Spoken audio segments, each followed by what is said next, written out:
What's going on, everyone? Welcome to the live Hangman audits.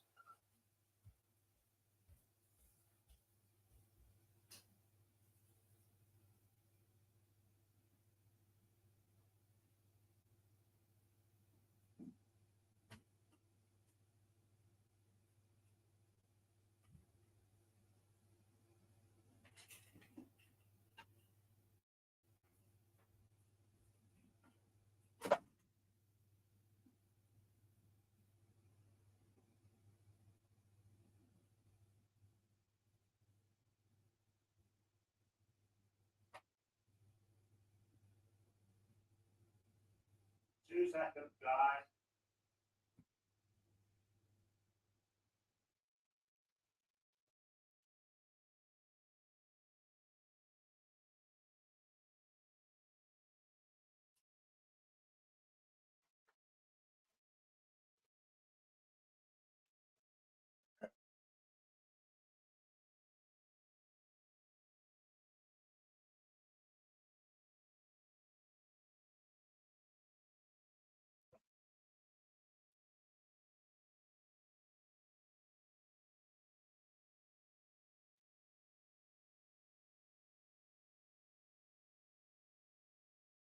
Right, that's me back. Hangman audits. Hey, Freedom, how are you, mate? Hey, Humble, how are you, my brother? Hey, Pete. Sorry. Hey, Peter Defoe. Oh, no smoke tonight, lads. No smoke tonight.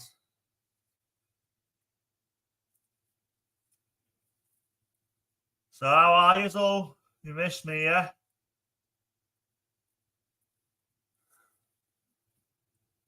Yeah, the elf. There's the elf gone there, look. There's the elf there. Elf on the shelf. This is like a gangster elf, though. Oh.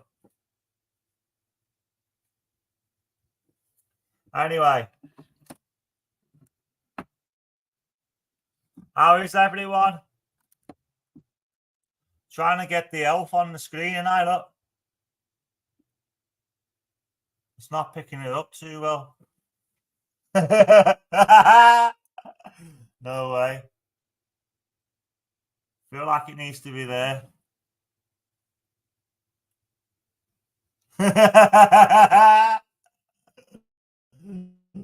What the hell, Hangman? Right, that's elf on the shelf. I wish you would stay there.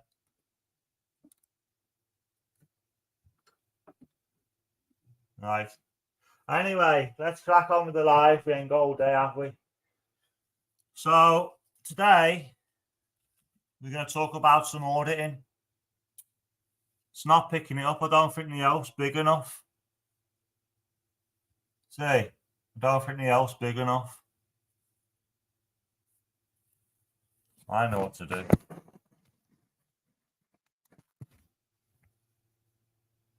Look, there's the elf there, look.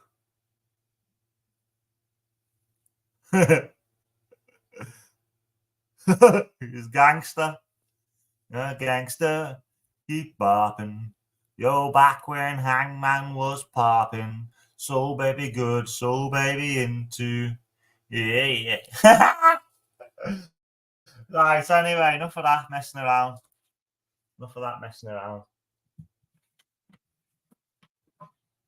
That used to be part of my old stream, actually. When I used to stream on the other app. But the other app's a bit dead now. So I'll just come and do it on my YouTube now. 20 subscribers away. 20 subscribers away from the big 1,000.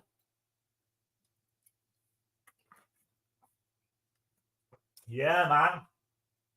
So we've got some videos that I want to share with you guys. And obviously, you know, I can clip the videos and make them into better videos. So we're going to get back on the auditing. Yeah, we are going to get back on the auditing because that's what I'm here for. Yeah. And 2024, you will see Hangman doing new videos. At least a good few videos a month we'll be doing anyway. So I'm going to take you to some. We can see Emma if on. What do you mean, Emma? Emma's not here, is she? Right, so now we're gonna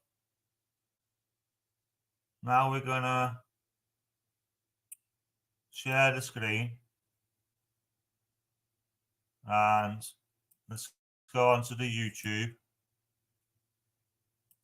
Right there, guys. I'm just gonna go onto YouTube. I'm gonna go onto YouTube and I'm gonna find the video.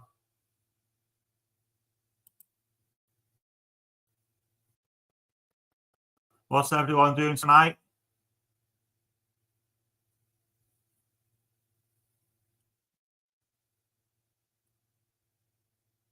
Oh, we've got a live. All right, we're going to have to put the order into one side. We've got a live in-depth translation on the documentary made in the Philippines, Sir Apex TV. Right, let's have a look. Yeah, I think this is to do with Dicky.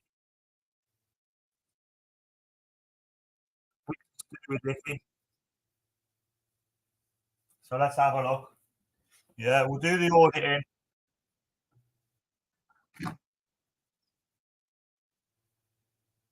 Right, here we go. Right, so now I'm going to share the screen. Right, so this is Sir Apex TV.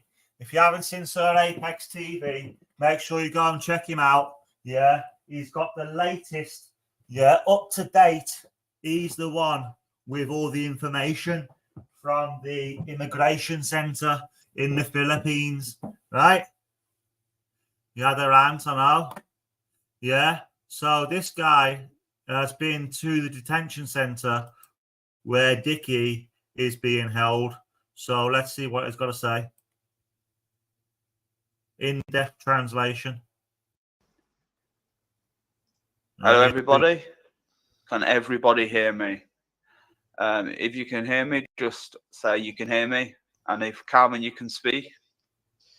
Yeah, I'm just here for the crack. Can everybody hear Calvin and me clearly? If you can, we will continue. Right, here we go. What's that accent from? They sound very posh, don't they? Just waiting for the chat. It's almost like a Midlands twang, I think. But these two guys have been The live has been brought forward, so there may be a bit of a delay. Right, so this live's been brought forward. So this is the in-depth analysis of the translation of a documentary made in the Philippines regarding Dickie Higgy. Right, so Third Apex TV has actually been locked up in the same detention center, I'm guessing. Right, so here we go. Here's the live stream. Let's see what they've got to say. I hope everyone's feeling good. Evening, Ice Queen. Hi, Ice Queen. Yeah, Ice Queen's over there. So sorry I haven't done any videos recently. Basically, we've got a new contact inside the immigration detention center. And after this, guys, after this new contact from the immigration center with Sir Apex TV, we will be going to have an in-depth look at the latest updates from Nitro's channel. So after this, we'll be looking at the Nitro's channel a little bit more in depth. So yeah, he's still at the immigration detention center. Right. And we're gonna now, well, my brother is going to translate this video in depth. So as I understand it, him and his brother have both been in the detention center. I'll tell you exactly what they're saying. So yeah, evening everybody. Obviously, as you can appreciate, it's Christmas. That's why I haven't done any videos. But now with our new contact, we are going to get a video. So we've got a new contact shortly. in the Philippines. I haven't done any videos just because I haven't had any new information that he is still in the immigration detention centre. So I'm going to hand it over to Calvin now, and he's going to fire away. So I guess they're the two translation in depth. So yeah, hope you enjoy this, everybody. Okay. So take it away, Calvin. Hi everyone. Good evening. So yeah, just to be clear, Let's make on sure a we few can things hear it. first of all. Yes, I'm sure a lot of you, if not all of you, have already seen this video. It's been translated a few times. There's been an AI translation. But now we're going to do an in-depth translation. I believe Joan, FFM's wife, translated it, or the other one, I'm not sure. But now we're going to do a more in-depth translation. And then we're going to move on to Nitros TV. Right, let's get on to it. And the Joan also translated some, but there's a few interruptions. So, excuse me, I just wanted to do a proper translation. And yeah, we'll do it bit by bit. There's actually quite a few funny parts, actually, to be honest. The Filipinos, they actually tend to dramatize a lot of things. So they'll run. Right, so they dramatize any things. chance they can have a parade in a foreigner that's doing wrong in their country, they will do it, and they will do it in style. So yeah, without further ado, let's get into it, shall we? So what I'll do is I'll let them speak. When there's a break, I'll pause it, and yeah, if there's any questions at the end, we can go through then. So yeah, without any further ado.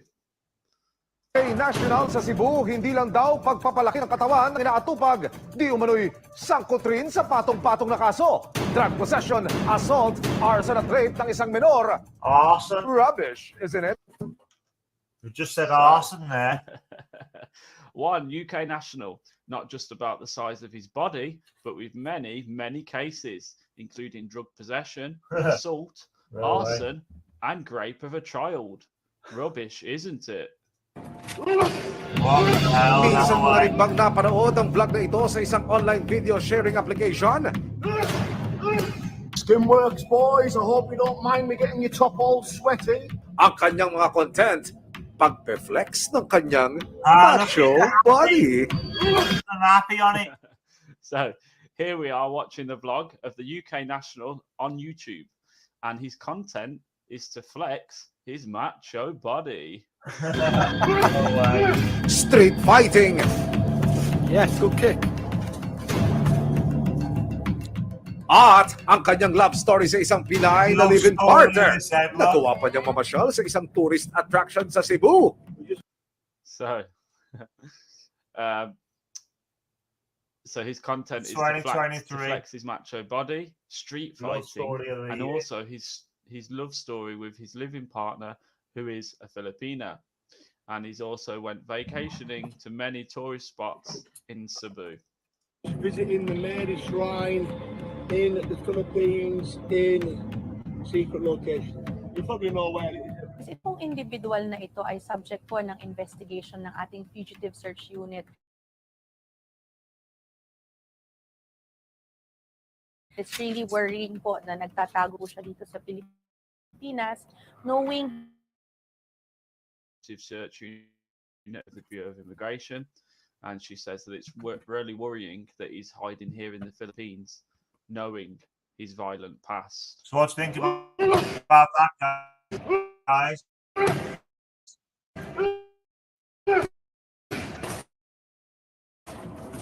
How are you doing, all my beautiful people? Sa pag-scroll, dahil ang bida sa video na yan, wanted pala ng mga otoridad. But right, so that's that. So if you want to watch that, then go over to, obviously, Sir Apex TV live now.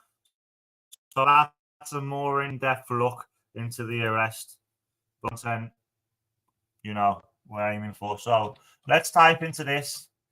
Yeah, Nitros. I just thought I'd let you know that live is live. Yeah. So let's have a look now. Right there. I thought it was 187.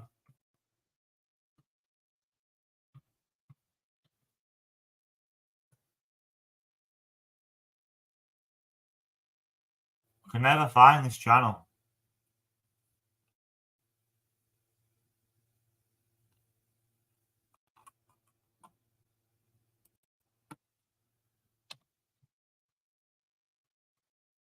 Stupid because I've got it subscribed, so when you put in Nitros, it should come up straight away. Right now, we've had a couple more uploads what I wanted to share with you regarding the situation. Right, so let's find the channel. What's that there? Right, let's find the channel. There it is there. Very good friend of mine. Maybe or maybe not. So this is Nitros 187. If you haven't already, go and check out. Hey Rob, if you haven't already, go and check out Rob. I mean, not Rob, sorry. But check out Rob as well. Go and check out Nitros 187. He's got how many subscribers? 197 subscribers. So we're nearly at the 200 mark. So let's see what else we can see regarding this channel. Hope you're good, Rob, mate. Now we're watching this. Right, so let's have a look. First video I wanted to, what we missed, I think, is this one. The Irish Bull gets his new spectacles and fighting talk while necking alcohol. Right, so let's have a look. Let's have a look into this, his new specs. Do you like his new specs? You're jealous, Father. You see people throwing in a few super stickers there for a tenner, and you get jealous. No, I mean, What's you're jealous, Father. You see people throwing in a few super stickers there for a tenner. Right, so now he's saying he's talking about people being jealous of £10 super stickers, which probably means if he's talking about it, he's probably jealous of £10 stickers. So it's deflection tactics, obviously. Yeah. So let's move on, see what else he's saying. Spain Mount Heaven Sons. Hey? You wouldn't jump on and say that, dog? You little funny, you little knacker. You wouldn't jump on and say that, dog?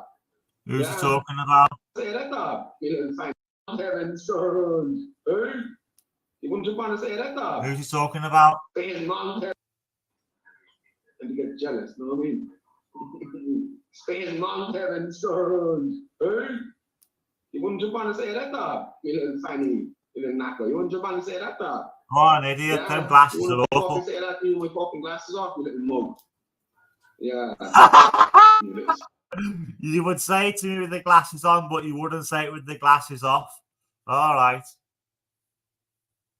Look at that screenshot there. Spain Mount Heaven Sons. Hey? You wouldn't jump on and say that, dog? You little funny, you little knacker. You wouldn't jump on and say that, dog? Yeah, you wouldn't fucking say that to you with fucking glasses. What an idiot.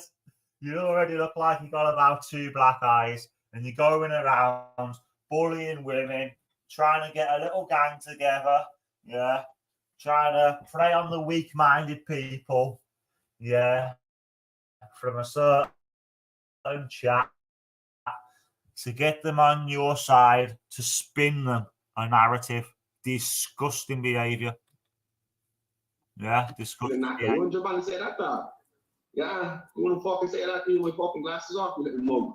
Yeah, the problem. Yeah, you little specky cunt. You're boy the bastard. Yeah, Kevin Mowbray. You sound like Larry Murphy's brother, you nonce. Fuck off. No, another nonce. Let's nonce. go there. There's my link. Hit that link and I'll bring it a fucking me, man. Bring it to that roof. Let's put a When he says hit the link, that means he's probably just blocked you. fuck up. Bring it to the baddest man on YouTube. Well, you don't be annoying me at all, Kevin, you handicapped boy. What's that he's drinking? Wine. I'm a man with glasses. When the glasses are, they're more dangerous. So be careful. Well, no, truth. If you're coming for me, I live in Macomb County Cork. Yeah, I live 30. Truth. If you're coming for me, I live in Macomb County Cork. Yeah, I live 30 minutes from Clarny and I live 30 minutes in Cork. I live in the town Cork. So whenever you want to roll up my hometown, stop anywhere in the town and say where the bull live. You know what I mean? It's not hard, so I'll be waiting for you, bro. I'll be waiting for you. You know what I mean? I'm going over. I'll be waiting here for you. You know what I mean? And there's a nice slash hook in the corner. There's a nice machete in top of the fridge, and there's a bell hook down the back of it. So he's saying that he's going to use weapons, all the hooks and all that. I know what the hook is on and about. I'm pretty sure you'll get a nice wrap on of him, so it's all good. But so what's he got? A machete and a hook? In top of the fridge. You know what I mean? And there's a nice slash hook in the corner. Yeah, them slash hooks, yeah, or evil people, that. And it's got a machete. There's a nice machete in top of the fridge, and there's a bell hook down the back of it. And I'm pretty sure you'll get a nice wrap on of him, so. They can't fight. But, I mean, can't be hitting the man with glasses. You know, much of way, like fucking getting specs off before. What's that? You know, much of way, like fucking cutting lumps out of you. Oh, that means it's probably blocked him about 5 minutes ago. Is that what's his name? That was a Mongo. What's his name? Ken, or what was his name, Sam? What was his name, Sam? Sam, I thought you were in the. Sam the Mad Drunk. Right, so let's crack back on. Yeah, we've seen this one, haven't we? Let's watch it again anyway. So there's your message, Maria. That's your little bully little fat. So this one says Irish Bull threatens Maria Howarth with rapist Tony Burkett. Yeah, I'm going to pretend I don't know what that means, but let's watch it for context. Good morning. I noticed you in the comments yesterday sticking up for you coke alky hubby. Now listen, lady, the way he been speaking Ari, another female, is sick. So when he gets arrested, good for him for being so vile or something like that. Now, this is around Maria Howarth. We're only going to watch this short clip because this person's not here to defend themselves, right? Not that we're making, we're just showing this for context. Tactics, yeah? Good morning. I noticed you in the comments yesterday sticking up for your coke alky hubby. Hi, Peter the Bone. The way he's been speaking to other females is sick. So when he gets arrested for being so vile, yeah? Maria, this is a fact, yeah? This is a fact. There's not one person on this YouTube that can ever say Sam abused them or Sam said a bad word about them.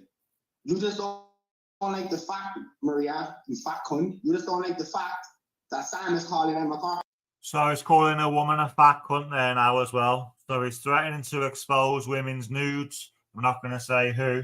He's calling people fat, ugly, this and that, making threats to women. Disgusting. Fat Miss Piggy. So, look, as I say, I don't have much more to say to you, Maria, because you're irrelevant. You're a fucking mug, you little fucking drughead. Keep playing silly games with Sam and keep dropping the messages on Messenger, Facebook. You know what I mean? And, you're going to want to visit in your house sooner than you think. And I mean that, I promise that. You know what I mean? No. Why don't you threaten me with the guards, Maria? Why don't you threaten me with the guards? You know what I mean? I've done a lot more. Strong person after everything Maria's been through. I'm not too up on the situation, but Maria's a very strong woman. I think she's been through a lot. So how dare he do this? And isn't Maria like 60 years old? More than Sam. I call them every name under the sun because she is nothing but a big fat prostitute with a big fat 10 bellies and all. No, she's not. No. So look, the ball's in your court. Yeah, leave Sam the fuck alone. Yeah, all you're trying to do is for Sam to come on YouTube and draw Sam out and for Sam to give you the cheeky one. You know what I mean? That won't be happening. You know what I mean? That won't be happening. So stop your stupid. But that's what he's trying to do with. That's what he tried to do with Trap and Colin Maguire. So he's being, what do they call it now? Ironic. Very ironic. Messages, Maria. That's all I'll say, girl. And stop looking for people's addresses. You know what I mean? What's going on, night shows? Why don't you show up yourself? Why are you sending the police around? Freedom. I'll get someone around the sun so to sort that out. Maria, listen.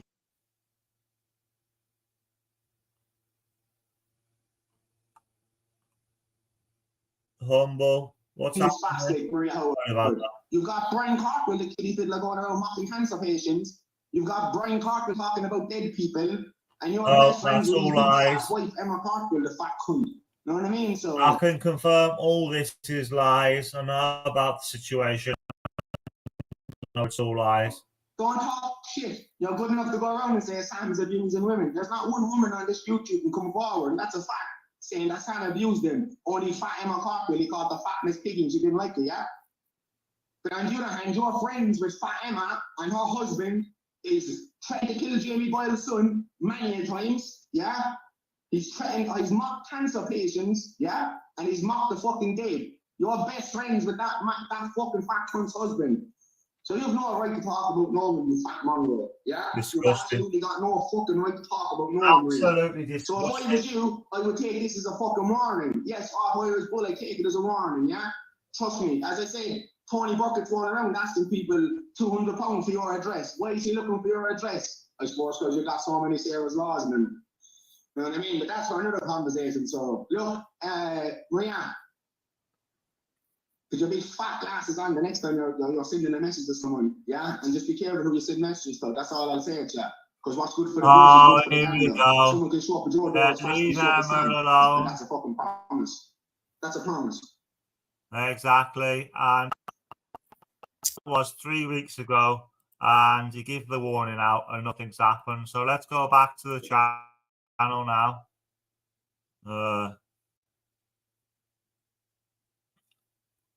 Right, let me just show you this one as well. I don't know if it's been deleted, but I did see this. Yeah, and no, I don't watch this channel, but let me show you this. I did come across one video someone showed me.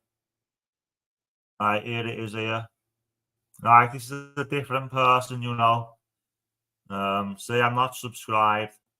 Yeah, let's go into this one. Let's have a little delve into this. Update from London.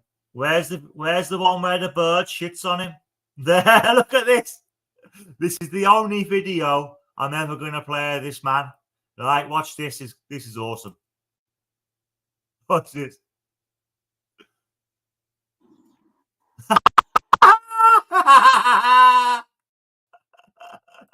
No way.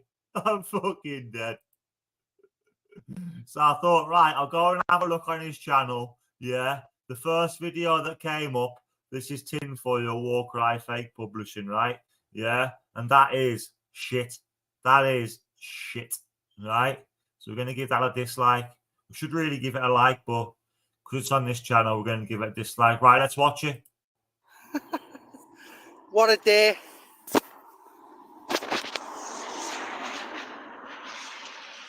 Oh! Just come out of the shower, walked out, and a bed just shit on my head. Oh, smile. Oh my God, it stinks. What a life.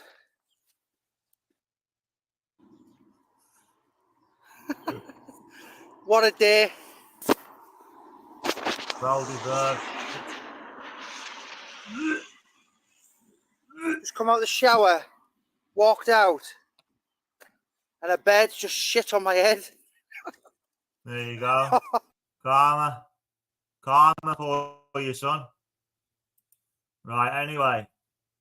Oh, the shit you talk, even the birds don't like you, so the shit on your head. How about that? Right, here we go. Yeah, bird shit boil. Shat on his head, you know. Shat right on his head. Right, so let's get back down to this. 2 hours ago, there was a video uploaded. The Irish Bull, Paddy, Conroy, Daniel Bell. Is Daniel Paddy's moderator, yeah? Right, here we go. Let's have a look into this. See that Daniel Bell? He's a fuck. Fucking little rat. She is a fucking little rat. There's Donna all the time, and yet I'm always blocked. Okay. I done the Paddy Conroy's live last night, yeah? Listen to this. This is how retarded they are on the live, right? I went on Paddy Conroy's live last night. And I put 2 eyeballs, right? And no, that Trevor Phillips, little spastic fella, he goes to me, King Irish, what are you doing over here? Didn't you take Trevor Phillips Industry? No, that little pedo, right? He goes to me. He goes, King Irish, what are you doing over here on Paddy Conroy's live? He goes, when you and Apollo ripped when you and Apollo ripped and yeah, we're trying to build the live stream, but I didn't know my move. 2 minutes later, Daniel Bell comes back saying, that's a different King Irish. There's only one King Irish on YouTube, you're spastic. And I was inside the chat for about 40 minutes now, the time of my life.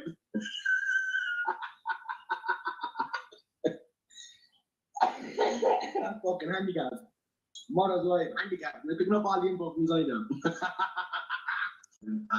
That Trevor Phillips is just, he thinks he runs Paddy's page. He's snapping, he don't have a spanner on Paddy's page. Fucking clown. Birds of a feather, man. That's true. The same floor block from Donna. Remember the night he put the camera on? Who is that? Listen. Daniel Bell is Mongolo's top boy on the channel. He beats his girlfriend. That's from Donna. It's true that Paddy Conroy found him on the streets, didn't he? He helped him off the streets. Oh, I'm sure Daniel Bell was a junkie on the streets and Paddy found him and Paddy used and abused him. I think that's what I was told anyway. Yeah. Oh, okay. Don't know if that's true or not. I don't know anything about Daniel Bell. What's this here? 77 views. Track. Trap takes me during the first day. Trap takes me the 2 before that. Trap takes me. Trap takes me. The fucking fat any sausage. Oh, on my an YouTube idiot. channel right fucking now.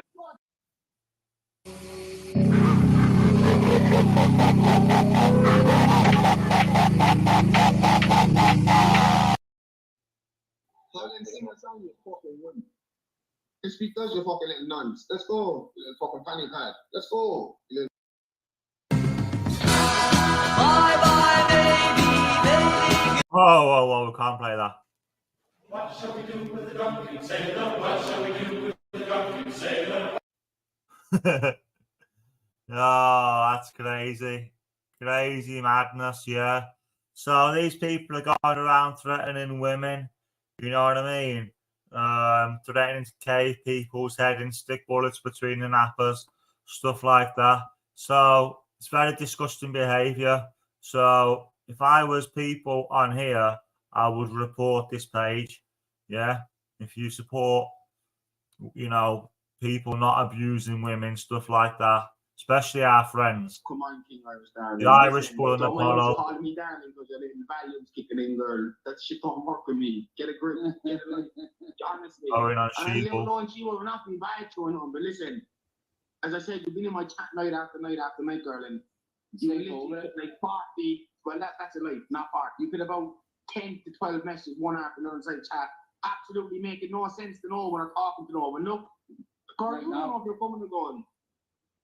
Oh, if you're not on meds, Lone She-Wolf, what the fuck's wrong with you? And then you put a comment saying, I might have been going through stuff. Well, we all go through stuff, but doesn't mean we start acting weird in the chat. Yeah, but me, she, do you hear me? Fuck me, she the prostitute. Lone She-Wolf, when you... Well, so that's another woman, She-Wolf. She doesn't look like a prostitute to me. The Irish Bull reverse tactics. It's going to be the last one we're going to watch for now. Ripping up Irish Bull on this Night Trust channel. Who's that? Who's that fella? Yeah. Who's that fella? Hey, Rob, I'm a Lyle sub. Lost, you little bit. I should get a badge, mate. You've already got a badge. And Rob, have you got a spanner? Don't start that again. Peter Deville. You fucking bacon. Fatty sandwich. Right, so we are going to leave it there. And there's a couple more videos, what we could have watched. There's a couple more videos there. The Irish Bull, Trap the Rat. 23 hours ago, the Irish. Yeah, let's watch this one. Irish Bull flirts with Workman. You're old enough to be my grandfather, man. Will you stop? No, not your grandfather. Will you fuck off? You're old enough to be my grandfather. You've got a spanner, Peter. Never mind, grandfather. Colin, no disrespect. You're old enough to be my granddad and my grandmother at the same time. You've got a spanner, Peter. I don't mind being your granddad, but not your fucking grandmother. You can fuck up. Add another 25 onto that, you soft punch. No. You fucking own shit. Yeah, Sam Weasel. Rat Mafia. Colin. Oh, I'm fucking 55 and mad. Full class his bitches. See when full class his bitches. See how his bitches come to him. Big up, Sam. Oh, his bitches in there, folks. See when I'm full class his bitches. According See to when full him, class his bitches. See how his bitches come to him. Big up, Sam. So I can see him falling out with Sam soon, unless Sam's just going to take it like a bitch.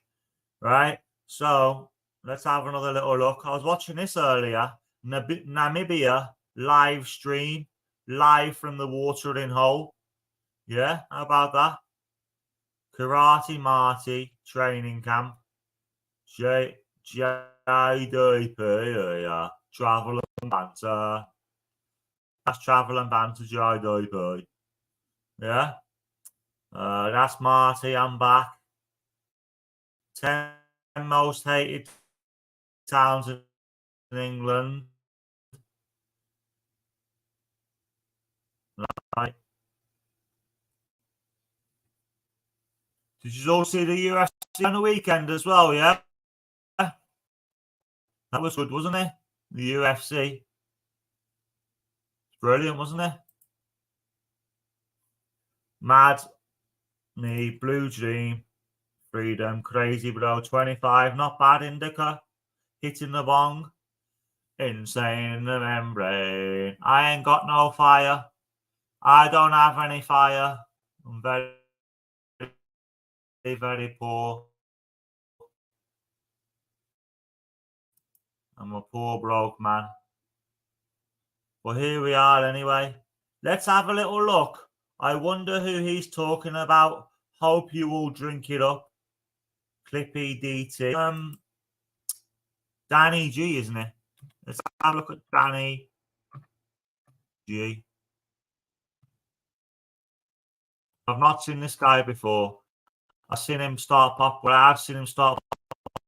up regularly. Why I hate Birmingham. You don't live in Birmingham, pal. From what I've heard, you live in Walsall, which is not Birmingham. 65,000 subscribers. Hello. Yeah, I believe where this guy here, Danny, lives, I believe is outside Birmingham. Yeah, I believe it's Walsall. So I've heard. Carlo, his whole channel is based on verbally abusing people. Shocking. Yes, that's Irish Bull. His channel is based on abusing people. We was just talking about that, Carol. What's going on, Paul Creswell? So now we're watching Danny G. Why I hate Birmingham, but he doesn't live in Birmingham. Everybody, how are you? Are you? Does this guy try and scare people? Are you feeling like a beast? How are you all, man? So this video, to be honest with you, is That's not a Birmingham do I accent. hate Birmingham? Why do I despise this place? Ooh, ah. If you despise Birmingham, why don't you just leave? Why would I like to take a fucking torch to it sometimes, Mush? Why? Well, let's get But in Birmingham, people don't say mush. down to it. that's the northeast, northwest kind of thing. Maybe Manchester and further up. People, Brummies don't say mush. I've never heard that. Only maybe Yam Yam say that. People from Wolverhampton and Warsaw. Hence why this guy is not from Birmingham. In a very calm, relaxed, rational way. Yeah, because when I do things calm, I can put my point across correctly. When I get angry and I do things, it always comes out in a very drum, bass, war, horn fashion. So this is going to be calm, you're right. So let me get something clear. Obviously, I've raged before, and things come out when I'm angry that, do you know what I mean? They just come out, don't they? Right. But now, anybody know who this guy is? Because he's got 65,000 subscribers. Seems like he's all right. Apart from he says he lives in Birmingham and he doesn't. Right, does anybody know who this guy is? Good evening, everyone. Hey, Carol. Hey, Paul Creswell. Has everyone got spanners, yeah? now I'm a bit more rational and I'm able to think about why I actually hate Birmingham. Maybe I'm wrong. Actually, real Danny G, maybe I'm wrong. Maybe he doesn't live in Warsaw. Maybe he does live on the outskirts of Birmingham. But from what I know, he lives in Warsaw. So I'm not sure. So I'll take that back. Birmingham. Is it the people? No. I love the people of Birmingham. I know all walks of life here. Obviously, I do know some dealers, obviously. I know people who are just hardworking. I know people who are trying to follow dreams. I know people who make drill and grime music.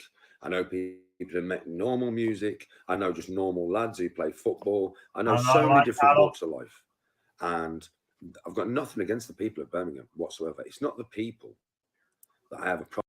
That was the first video. I typed it in. I'd seen some of the Pulse Like stuff, but I typed it in, Warcry Publishing, for the first time. That was the very first video I watched, and it was a bird crapping on him. Even the birds don't like him. Problem with, which I have come to totally realise. Yeah, I love all walks of life, and this is my home city. So all the people in Birmingham have my respect, and I hope you all have a lovely Christmas. By the way, if you're from Birmingham and you're watching this, I hope you have a lovely Christmas. What do I actually hate about Birmingham? He's not going Same to as be every mad. city, probably, isn't it? Same as every inner city, I would imagine. The way it's run. The way it's run. Why is our youth made to think, right, that they only have certain paths which usually lead to crime and they end up in... Yeah, I'll agree there, but there is a lot more opportunities nowadays, I think. It's a lot more easier again to get into apprenticeships, to get into colleges, universities. There's funding and that there now, and other courses. But Danny is right. They portray that you've only got a couple of options when that's not true. I believe it's not true. Because there's nothing else for them. It's that simple. There is nothing else for them. There's no youth schemes in Birmingham. There's no youth clubs in Birmingham. Yeah, there's no youth schemes, there's no youth clubs, that's correct. But I do think people can get into college maybe easier, but I can see what he's saying. People get lost in it and they're like, oh, I've got no hope. I've always been told we've got no opportunities, either this or that. There's nothing at all. Our children are being raised on the street by people on the street because they're the only people that they've got around them. And the generation that's raising them, into crime and stuff, well, the only reason they're doing it is because it was exactly the same for them. Why? Well, we're working class, right? Do you think they give a shit? Do you think they give a shit? Yeah, it seems like the elite, the matrix, whatever you want to call them. No, of course they don't.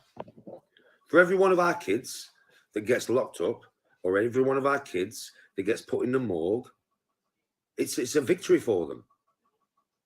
You have to understand this, folks. It is a victory for them. I can see what he's saying. They have no remorse. They do not care. They don't. Wow. They just want you paying taxes. We are all slaves to the system, working class anyway, which we all are working class. We're enslaved by our birth certificates, that's correct. And we have overlords above us, right, that do not have our best interests at heart and do not have our children's best interests at heart. Very good point. And it's the same in every city in England. I mean, I do think the government really need to do something about this. I really do, because at the end of the day, you are creating a generation that has no hopes and dreams, because what is the point? Because how are they going to ever access? But I also think social media has a lot to play with it as well. These hopes and dreams. How? Being from a working class background. How? Explain to me. They haven't got the money to pay for scholarships. No. They haven't got the money to pay for the best universities to get the best education. Correct. They can't even make an appointment to the doctors nowadays. Yeah. Even in Scotland, Danny's right, yeah. Danny is right. That even in Scotland, you have to phone my local doctors for over half an hour, sometimes an hour, phone them over 100 times to get an appointment in the morning. You have to phone at 8:30. And then by the time they get through at 9:30, they say, why didn't you phone at 8:30? But we did. We've been phoning for an hour and then all the appointments are gone. Very good point. Even that's in Scotland as well. So I do like Danny G. And I don't know if he is actually from Warsaw or Birmingham. So I do take that back. And so far, what I've seen is very, very accurate. Think, man. So I don't blame the youth for being the way they are. Right, Clipper? I blame the people that run this country. They are to blame. And they are to blame whenever it comes to the working class.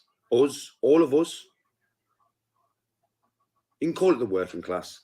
You can call it lower class if you want, but I don't like that word because it tends to imply that we're lower than the people who have loads of money. That ain't the way it works. We have a much better moral grounding than any of these people that I'm talking about. Trust me on that. But that is the way the world is, and I think it's despicable. Our youth are just being forgotten. They're being left to their own devices, and they have done for years and years and years. When you're young, especially when you're male, right, you have lots of testosterone, right, firing all around you. It's a new feeling. You don't know what's going on. And if that's not channeled into something positive, it will be channeled into something negative. The influence of the people who live on all these estates, right? Most of the influence leads towards drug dealing, robbing. It's not their fault. It's not. It's because there is no opportunities. Not for the working class. We're not allowed to have opportunities. There is none. Now, I'm not saying that if you're willing to grind, and become alienated from your school friends, right, and and then go to college, or even if your school friends go to college, you may go to college in inner city Birmingham, and they may there'll be gangs there, there'll be drugs there. So it is very grind and get massive student debt and go to university. Guess what? You might go to university and train to be a lawyer and never be a lawyer. Yeah. Because if you go to an interview and you're from a working class background, and in that interview there is Sir Giles II, you ain't getting the job. It's that simple. I know a lot of people who have got degrees and they don't work in the field of the degree. They don't. They do normal jobs. And I've asked them, why? Yeah? Literally, why? Because I've been to 50 interviews, but I never got the job. But you qualified. Yeah, but there was always somebody there that seemed to be more qualified, Danny, or whatever. Yeah. Jesus Christ. So you spent, 6 to 10 years of your life getting a qualification that you can't even use. At 30 years old when you finished. All because lines can be jumped through naming connections. Very good point. Jesus. So what's our youth got to look forward to? What? Working the whole life at a 9-to-5 job, earning national minimum wage, paying 25% of it to the government, to have shit healthcare, to have shit police service, to have shit councils. And I also believe in Birmingham, they've got very rubbish bin service as well. There've been uproar about the bins, and the bin men, they're not been paying the proper wages, still expecting them to do extra work. So the bins, like a couple of years back, were hardly even getting emptied. And not to pay council tax. It's full of potholes. Certain areas are full of rats, this and that. Certain areas are very, very rough in Birmingham, like many inner cities. Not because of these services, not the NHS fault. Not the police This fault. guy, Carol, is right. Whose fault is it? Danny G, and it's got 65,000 subscribers. It all leads back to them every time. This country leads back to talking about Birmingham, inner city Birmingham. I've kind of seen him coming onto this corner of YouTube and kind of talking about people on this side of YouTube. So I thought I'd spread a different video why I hate Birmingham, because I'm from Birmingham. So let's see if it's accurate. I live in Edinburgh, so you know it's probably got good points, to be honest. The Matrix. It really does. And the destruction of every city, including Birmingham. I mean, you know, Birmingham Council's just gone bust. First council to go bankrupt in the UK. Now, what is it like in the northeast where you guys are from, or wherever you're from? For example, Peter DeVoe, you're from London. Do you find the same issues within the city or the towns? Birmingham City Council has gone bankrupt. What? How? Yeah, he's on this corner of YouTube, Freedom. So why do I hate Birmingham? I don't hate Birmingham because of the people. I love the people of Birmingham. I know loads of all ethnic backgrounds, of all religions. I know loads of people, and I love them all. I have not a problem with nobody in Birmingham. No, that's good. I have a problem with Birmingham itself. And I would imagine that if I lived in London, I'd have a problem with London itself. Yeah. I would imagine if I lived in Manchester, I'd have a problem with Manchester itself, not the people, the actual council, the actual government, the actual elites who run all these areas for basically forgetting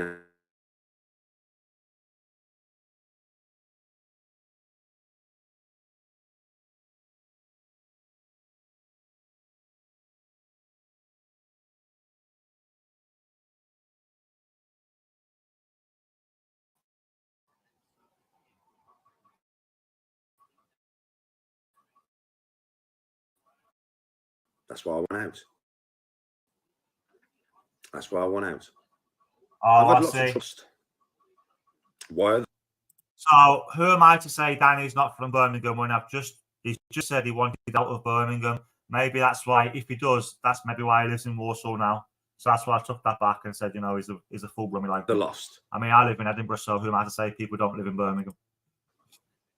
Because the powers that be that take the tax off them, that are supposed to make their lives better in any way, don't. They just make it worse and worse and worse. So that as you're growing up, you get to a point where you feel, the only way I can earn money, the only way I can survive is to do this, and this. That's how it ends up, man. That's just how it is. Because the populace feel trapped. Right, now we've had our insight from Danny G. Let me know if you agree or if you disagree, right? So let's go and have a look what else we can find.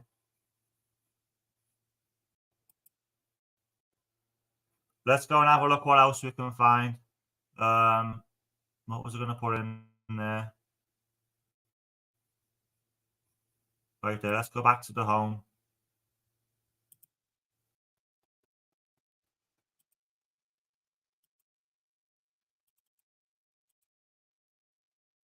Good on you.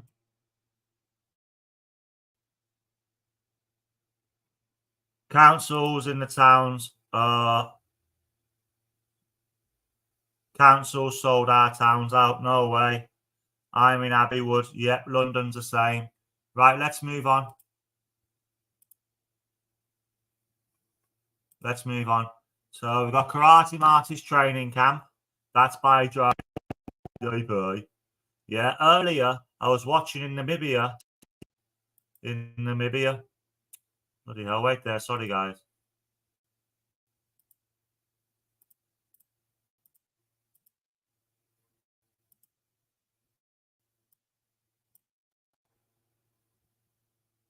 Right.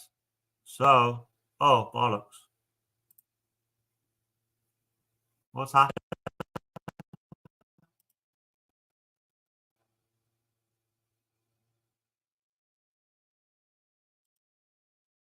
Oh, sorry, guys. Sorry. It clipped off there.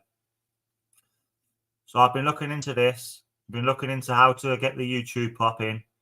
This and that. Have you ever watched this guy, Billy Moore? The All or Nothing podcast with Billy Moore.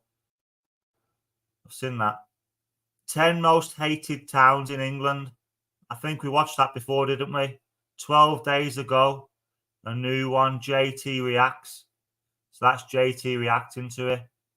Have you ever seen this guy? Simon Wilson.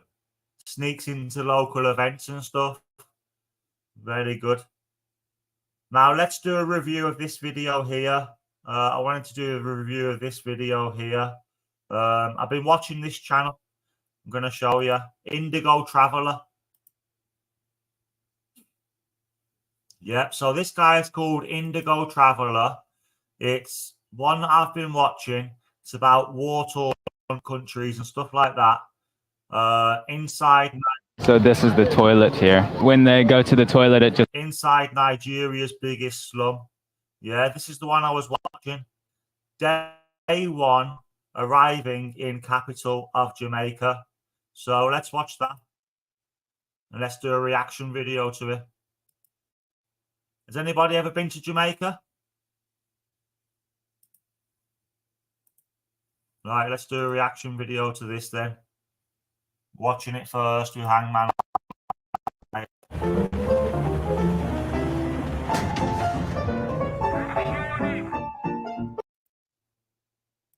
So I did get up to there, but we're going to start it from the start.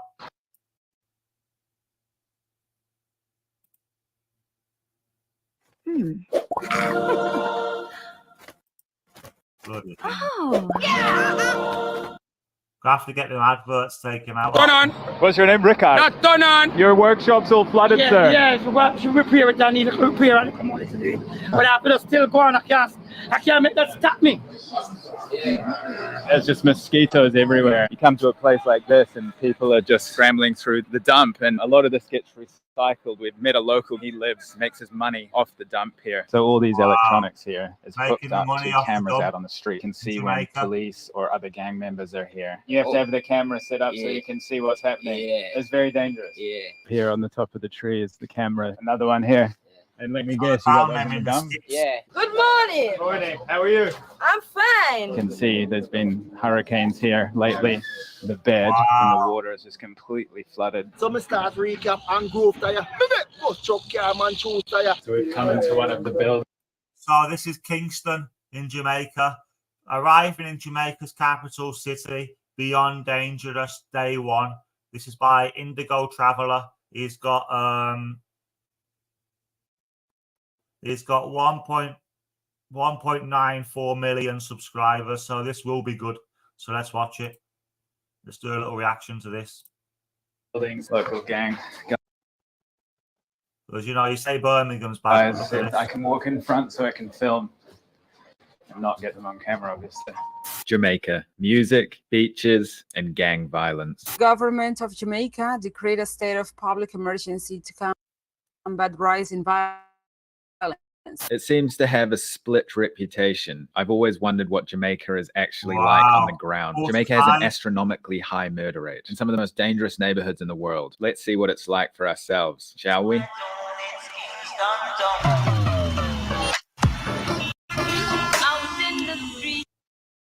Hear the children crying. Gunfire still echoing out around the city. The startless falls. Is there a place for the hopeless sinners?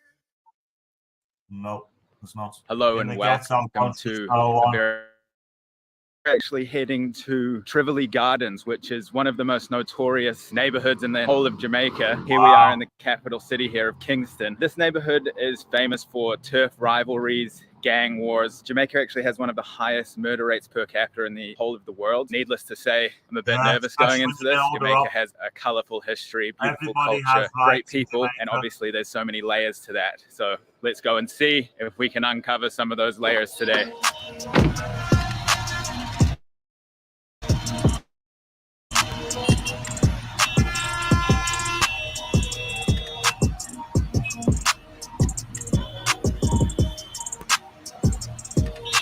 Tivoli Gardens. Yeah, Tivoli Gardens. So we've just stopped here because a woman has been shot in the street up above here. And there's full crime scene and police lights. A woman's been shot in the head as soon as he got there. No way. And do not cross and everything. You can see up there, I don't know if you can make it out, but there's a guy in a white suit who's just cleaning up the scene of the crime. Quite the introduction to Kingston here. Imagine if that was in the UK. So we're here with Kevin, and Kevin's looking after me whilst I'm here in Jamaica. And this is quite the way to start the time here, right? So this is a daily occurrence in Kingston, just murders every day. Yeah. And you're used to this. Yes. Yeah. We have a lot of volatile communities in and around this. Why is it lagging like that? So you have a lot of turf war, gang violence. Okay, so we've arrived at the Tivoli Gardens. We're going to go in and meet some of the local gang members now. You can see the streets are very quiet here. Apparently police and military never come in.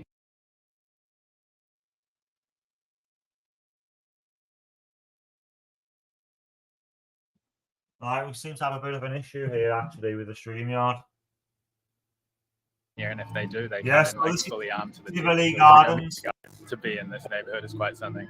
Residents of downtown were shaken with fear as the security forces moved their way into sections of Tivoli Gardens. These were the armed forces on the waterfront in downtown Kingston at about 1 p.m. in position and full gear as helicopters buzzed ahead and the Coast Guard patrolled the waters. The sound of gunfire was dangerously close. The media was not allowed to go any closer. Reports were that the armed forces had launched an air attack. Several women saying they were Tivoli residents called our news center expressing fear. I'm in the house under my bed and I hear bomb drop. I can hear the gunshot directly surrounding the building, each house is in Tivoli. And wow, was that in Jamaica or was that in the UK, Carol? So we've got two guys escorting us. One has like a big Gucci bag around his shoulder, and then we're both smoking weed. Straight gangsters. We're with one of the guys that controls the area. Can't put him on camera, but we're behind the buildings. You can see that we had to go past the crime scene to get here. Now we've come to the back of these buildings, and he says that I'm allowed to film these drain pipes. So basically, it's really tightly controlled, and I'm just filming what I can, but it's quite tense. Would you mind just giving us a quick explanation about this neighborhood?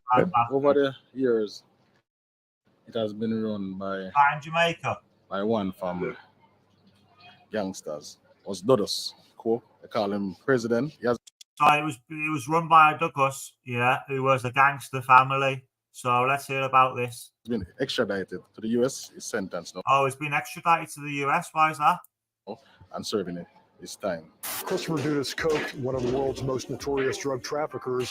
Dozens of deaths at the hands of the security forces. And earned us the unenviable label as one of the murder capitals of the world. All because of one man. And for Kingston's garrison communities, the economy was increasingly dominated by drugs. I'm going to look him up, Carol. the most ruthless Jimmy, would prevail, Murray. expanding its drugs empire into North America and Europe. So when the leader of this area was running it before he got extradited to the US, it was in much better condition. You wouldn't have this sewage overflow and people were better taken care of, apparently. So we're coming to... So actually, he's saying there that when the gangster was running the city, there was a lot less, you know, it was a lot more cleaner, not sewage everywhere, rules were in place. So, you know, in these kind of places, the law is not in charge, is it? One of the buildings that you've seen. We're going to walk up to the top. The local gang guys said that I can walk in front so I can film and not get them on camera, obviously. Yeah. What's your name, sir? Leroy. Leroy. Yeah, man. Nice to meet you, Nick. Nice Yeah, man. to meet Where you. you from? New Zealand. New Zealand, yeah, man. You know it? Yeah, man. I know New Zealand. Very far away. I was in Amsterdam. Oh, really? Yeah, and I was in England. This neighborhood here, Tivoli Gardens, have you lived here your whole life? Yeah, Tivoli Garden is a nice place. How has it changed over the years, for better or for worse? Well, it's when it done the here, the place was more perfect. Okay. You understand me? Yeah. But it's not here now, so we have to make it perfect as well. When the president was here? Yeah, when the president. Right. Oh, I see. When the president was here? Yeah, when the president. Right. So we have to see to it that everything is copacetic indeed. Right. You understand me? Is that difficult? It's very difficult. You think the government are doing an okay job? Yeah, doing a fantastic job. We don't see the bad as yet. Okay. So you're a positive man, right? Yeah, we don't see the bad as yet, but everything all right. Okay. Thanks for coming in, Carol. Everyone go and check out Carol. Give her a like, share, and subscribe. I don't know if she's got a channel or not. But thanks for coming in, yeah? Good to see you. God bless. See you soon. Man, everything all right. Right. Thank you so much, Yeah, man. Leroy. Yeah, man. I appreciate your time. This water here is sewage because the families are growing. You know, the sewage system's overwhelmed. Wow. Would you like to live there, guys? Thank you. One flat. Right. So a lady's allowed us to come in here. She doesn't want to be on camera, but right. Nice place. Okay. That's another room over there. Right. The kitchen there. Nice place. Some lunch. So I take it when you go to Jamaica, it's a bit like Mexico, where they've got like touristy parts and like complex parts, and you wouldn't probably go if you was a tourist into this deep into Kingston, I'm guessing. And here's a view at the back. So over in that direction was where we saw the crime scene. I mean, Kingston is a beautiful city. It's nestled amongst these mountains here, and obviously the Caribbean Sea at the bottom, but it really is quite tense. Everything up,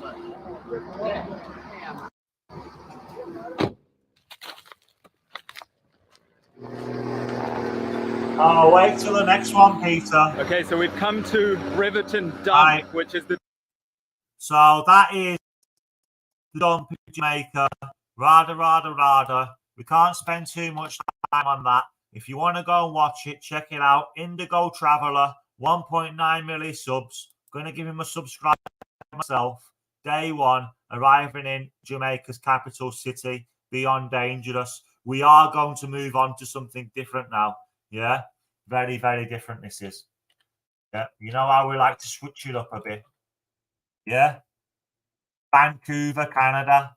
Now, what I've learned here is in Vancouver, in Canada, they recently have legalized every single drug. Yeah, you're going to like this one, guys. Peter and Rob, another 3 lurkers. You're going to like this one. Listen to this, right? So, that place in America, what we was talking about, I don't know if it was me and you, Peter, but me and somebody else was talking about it. I think it was Philadelphia or where was it? The place in America. I don't think it is Philadelphia. The place in America where they've legalized all drugs.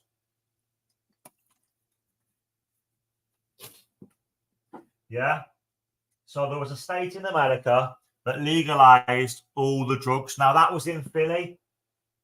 Now, I've just actually recently spoken to my Canadian friend, but he lives in Alberta, Canada. So he has been telling me it's not just Kensington, Hangman.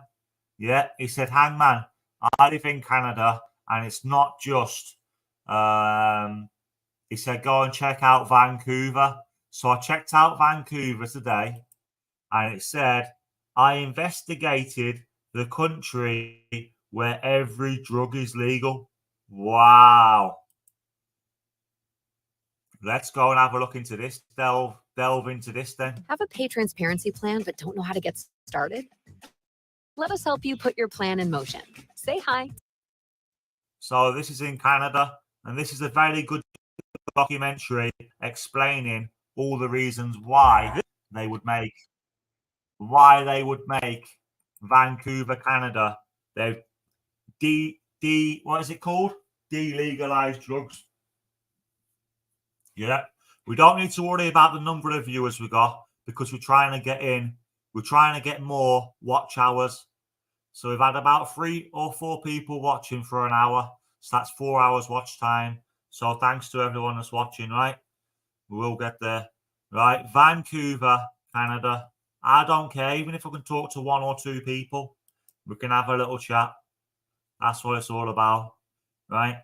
So this is Vancouver, Canada. So this is Vancouver, Canada, a city that made every drug legal, drug addiction, overdoses, homelessness, and crime. City that made this is Vancouver, Canada, a city that made every drug decriminalization. If you're 18 years and above, up to 2.5 grams total of heroin, opioids, crack, cocaine, meth, and MDMA.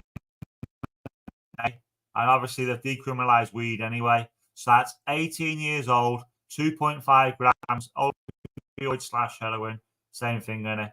Crack, cocaine, meth, and MDMA. So let's have a look. And I think fentanyl comes into this somewhere. Is fentanyl an opiate or a benzo? Because benzos have been declassified as well. So let's get into it, yeah? legal, drug addiction, overdoses, homelessness, and crime. Damn. Keep driving. All drugs are good and balanced. God made all drugs. Few side effects of decriminalizing every drug since January 2023. The city's goal was to make using drugs safer by making them legal, but many Canadians think it's done the exact opposite. So I went to downtown Vancouver with my friend Kevin, social worker and drug addiction specialist, to see the impact decriminalizing drugs has had on the city. Smoking fentanyl, smoking crack out here. Yeah, it's just the straight fentanyl, straight meth, straight crack. It's definitely the most concentrated group of people of any city you and I have ever visited. Yeah, we've only done one block. We've been out here for 5 minutes. It's just complete chaos. There's offices right here. Can you imagine working here full time? Considering the new law here, I wanted to hear what kind of drugs the people here were using and how easy it was. Is it lagging, guys? Feels like it's lagging a bit. Their hands on them. Are you on Trank right now? Is that why you're nodding out? I don't know. I might be. More drugs, the better. Okay. How easy would it be for us to get like fentanyl right now? Yeah, keep walking by. Next person? Yeah. How long have you been out here, sir? Yeah, they do that in this documentary. Yeah, in this documentary, he goes to the place where they're allowed to inject, the injecting site, safe place to use needles and stuff. They have got a lot of narcolone, or whatever it's called, injections in there for people that overdose. Lack of sleep and meth can cause overdose as well. I never knew that. What was that? All of the above. All drugs are good and balanced. All the above. Okay. God made all drugs. How many people do you think are just on this Yeah, street right here? Maybe 100 people. 100 people? Well, I appreciate you guys' time. I'm Yeah, gonna this move is out like that, bro. Hey, you think I inhaled meth just now? That's what it smelled like. I low-key think I inhaled some. Did I do meth just now? Well, I'm feeling a little lightheaded. I'm holding on to you for a reason. In hopes of escaping the fumes of meth I just inhaled, I walked into a nearby.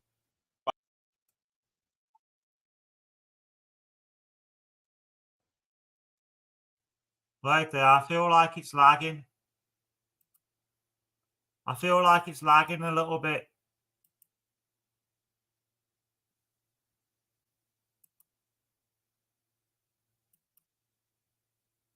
Yeah, this guy goes into the shop now where they sell narcotics. Watch this. The guy goes mental. Look at this hole right here.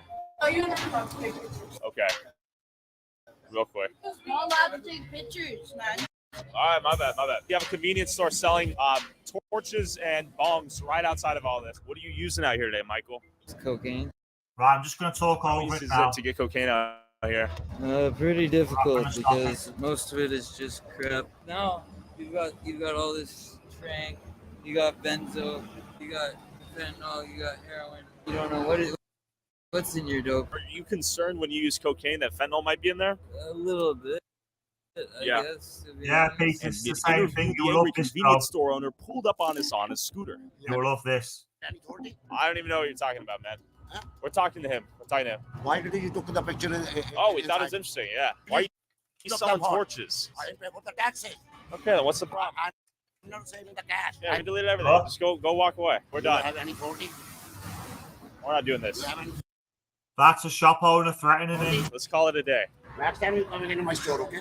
He's pissed because we caught him selling pipes and torches in his convenience store, capitalizing on the drug epidemic out here. And then we stumbled upon this guy who initially supported the decriminalization of drugs. How bad is it out here? It's terrible. But I mean, it's the whole harm reduction thing. It started it all anyway. So I was all for it to start the harm reduction. You initially supported harm reduction and decriminalization? One of the beginning ones. Do you think it's worked? No, they went the wrong way. Yeah, I'm all for legalization. There's a lot of people out there that the college is cutting their meds off, and they need their medication. Interesting. Okay. I'm a patient myself. Yeah. The college has cut me right down to just about nothing, and I need to buy the street drugs to get by. I I would thought buy you were it from saying them. I college. You prefer thought to have a safe drug supply. So. Do you think a lot of it's laced with fentanyl out here? Yeah, Anything you what's buy this on the be? streets? Everything's laced with fentanyl down here. They want to get you addicted. So. Do you use yourself? Yeah, you. Oh yeah, man, Peter, I'm telling you, bro. This 14 minutes here has got everything. Let me tell you, going into the drug injecting places, zombies. I can't ruin it. But trust me, they start kicking off. They try and rob him. I'm just going to put it out there. They try and rob him. And I know a lot of people use. Yeah. It's not really that dangerous if you're a user. I don't think decriminalization helps drug users overdose more often or anything like that. I wouldn't think so. No. See people die out here? Yeah, but you're not using it. Yeah. Pretty common. This is pretty common. Proper harm reduction has been shown in European sorry to hear that, Peter, brother. The whole argument is that they have institutions to rehabilitate these users and not just facilitate the drug use, right? That's one thing we've told in this regard. The fentanyl, you get addicted to it, and getting off it's hard. In addition to the decriminalization of drugs, Vancouver has also implemented what's known as a safe injection site, a safe, clean, and supervised place for users to inject while decreasing needle sharing, syringe reuse, overdose death, and in the hopes of eventually referring these people to social services and addiction counseling. Little did I know, Kevin snuck into one last night, and here's how it looked. Snuck into one, look at it. What we do, smoke show.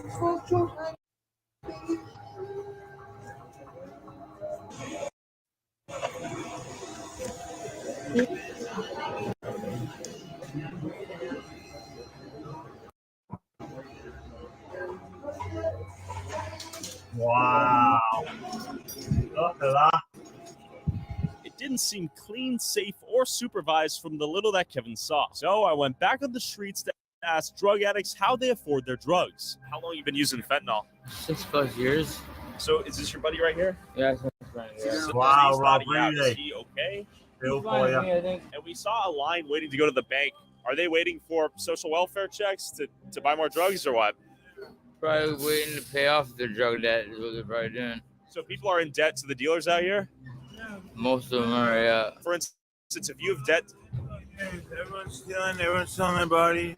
So people sell their bodies out here to afford the drugs? Yeah, he was stealing them. Here, like this security guy, would he do anything if you guys... Can they do anything? This is one of the better ones I've seen, because I do know the one in Philly, but mainly in Philly they go around and they just record it, which is good. But this one's like an actual documentary. He meets dealers. Yeah, they try and rob him. He has to go back to his house and get changed and put a disguise on. They get violent, all in 14 minutes. Drug injection centers. Watch this now, this little interview here. Now, this guy here in the green says he's a thief. And this guy here, who's a drug addict, his one possession, what he's got, is a Rolex 180 grand watch. Imagine a drug dealer in there having a 180k watch, according to him. Let's watch it. No. Watch this guy's face. Watch this guy's face, who he's talking to in the green and blue, when he realizes the other guy has got a 180 grand watch. No. Thinking, bloody Is hell. that meth right there in your hand? It's fentanyl. Watch this. Fentanyl? And look at the meth. Okay. How much do you use in a day? 7 grams. Is that a lot? 10 grams a day? Seven's a Holy lot. smokes, Seven's a bro. lot. How do you afford your drug addiction out here? Oh, it's worse. Boosting. Boosting? Same. What is boosting? Stealing. Okay, is that pretty common out here? Yeah. Kind of the same, Peter. Clothes, Just as bad. clothes, phones. I noticed that you have skin lesions where the side effects of xylazine What's can this? get you trained Yeah. on your right arm here. You don't think that's a xylazine taking? Oh, Oh, you don't think it's dangerous carrying that out here? Okay, well, you better be careful with that on you, man. And then I found this The guy other guy guarding an alley entrance who appeared to be a drug dealer that agreed to So the other guy was holding meth while trying to look at the other guy's watch. Now, this guy's a dealer. He's going to speak to the dealers. an interview if we blurred his face. Do you use anything? Yeah, use hard, crack, whatever. Do you carry Narcan out here? I do carry it in my car. I live in my car. You ever had to use it? Yeah, I've had 2 incidents where I've accidentally took it stuff. Have you seen anyone die out here? Not personally, but around, yeah, there's people that do all the time. It was clear that overdosing was surprisingly common, and fentanyl seemed to be the main perpetrator. As we walked to a safe needle exchange to try to interview the workers there, we stumbled upon this. Watch this. This is a needle exchange. Watch.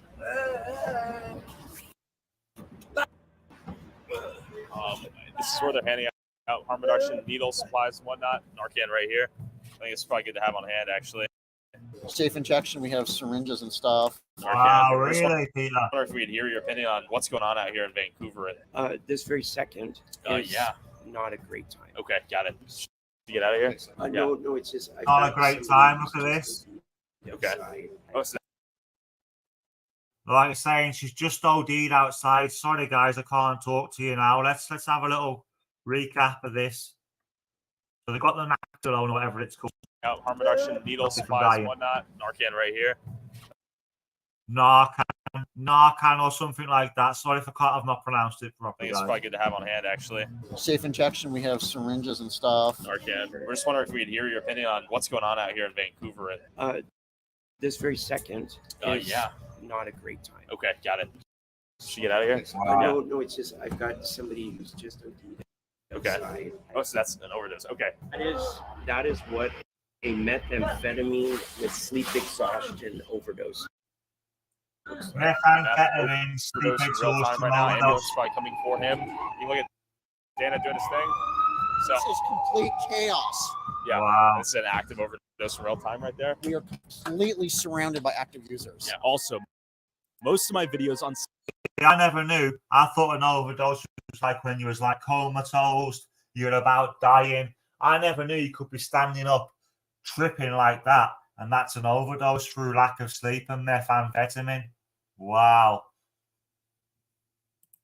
Let's crack on. serious issues like these get completely demonetized and we lose money in making them. If you want to help us keep making important documentaries like Bucks, we're guarded by a drug dealer. You go through here or no? Yeah. Yeah? Yeah, they should worry about me now. We're good. My surprise, This we is a have drug dealing alley. just been offered drugs on camera. Okay, we definitely just walked through some some active drug deals. As we walked away, we started getting dirty looks from those two dealers, but it was clear we could buy drugs on any corner of any block out here in East Hastings. We're definitely being followed right now. This guy's wrapped in a trash can right here. I mean, this scene is... I mean, you can't, how do you breathe? How do we even know he's alive? Yeah, do you want to check in on him? He might need some Narcan or something. I mean, I was worried about you. You're in a trash bag. Okay, just check on you, brother. You doing okay? All right, you take care, brother. so this guy's his back's messed up, as you can see from nodding out. This is definitely worse than Kensington by far. Definitely see a few cops rolling around here, but they're ambulance. This is a lot worse than Kensington by far. He said he's been to Kensington, and this is worse. Hey, we started getting dirty looks from those two dealers, but it was clear we could buy drugs on any corner of any block out here in East Hastings. We're definitely being followed right now. This guy's wrapped in a trap. East Hastings, Vancouver. So if you want to watch this, type in, and videos like this, type in East Hastings, right Vancouver. I mean, this scene is... I mean, you can't, how do you breathe? How do we even know he's alive? Just so we don't get copyrighted, make sure you go and check out this guy's channel. Tyler Oliveira, 5.2 million subscribers. I'm going to give him a subscribe there. Look, subscribe. Going to give this a like. 276,000 likes this has got, and it's had 10 million views.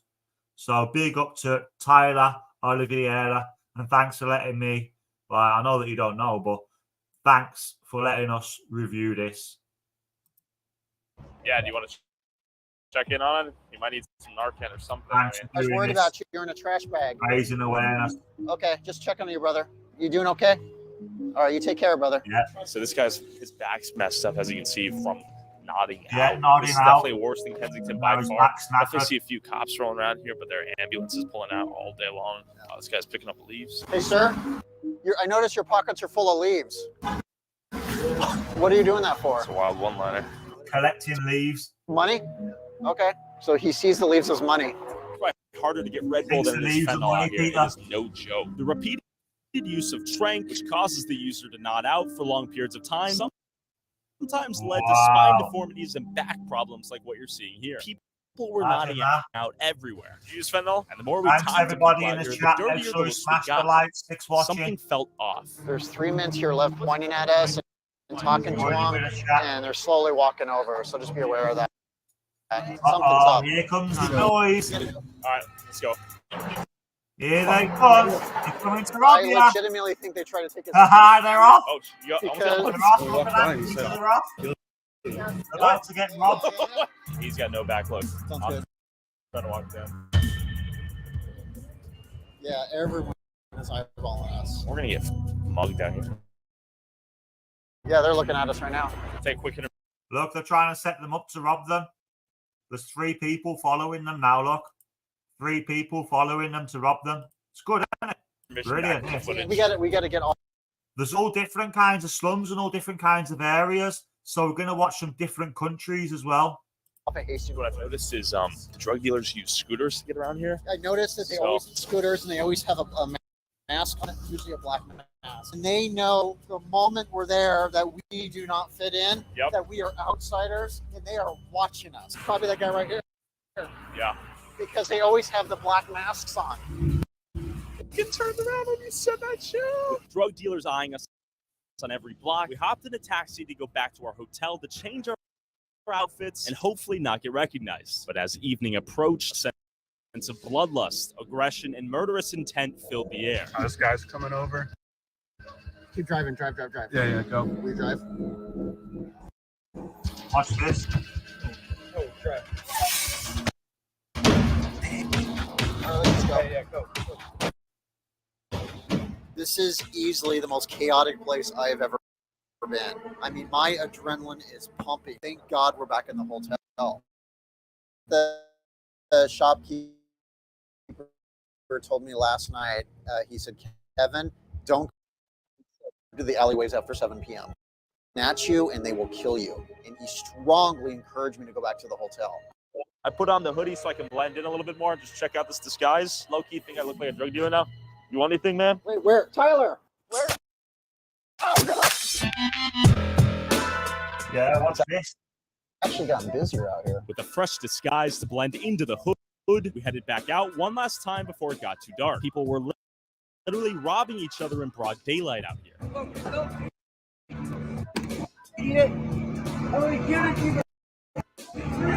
This is an OD. Overdose happening right now. It looks like she's ODing. She doing okay? She doing okay? You guys got Narcan? You do? Okay, okay, good. Just want to make sure you're okay, sweetie. TV and everything. You don't got TV. Well, looks like she was overdosing, and as she's overdosing, they're robbing her. They're robbing her? Yes. Yeah, they're picking her pockets. That's crazy. With the guy over here just nodded out, passed out on the curb. Sir, are you okay? Just want to check on you. You okay, brother? Kevin's going to make sure that they are alive.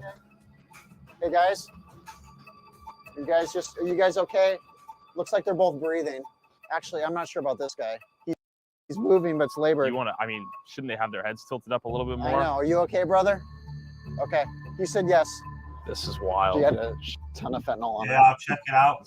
Guy's screaming at me. Oh, is he getting aggro? Okay, so we should go. People appeared lifeless on the corner of every street, and it was impossible to tell if they were just high or dead. With a seemingly endless line of drug addicts still waiting to get government money from the bank to go buy drugs with, this guy came out of nowhere offering us advice. If you get on that side, they're gonna start messing with you in your phone. Yeah? Okay, so we call it right here. So just do it wise. He knows what's up, and that makes me worried, actually. Yeah, let's go this way. Okay, let's go. We've probably been watched for the last 25 blocks. Hey, they're recording us. Yeah. We need to keep walking. Yeah, let's go.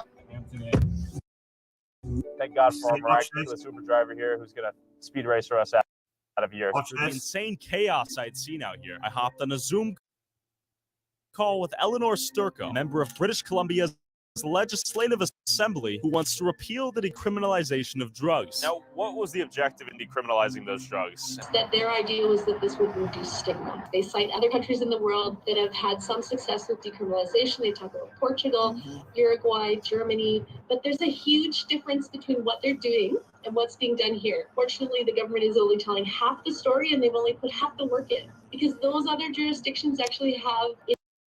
Keep driving, drive. Right, let's take it back a bit. Watch this. See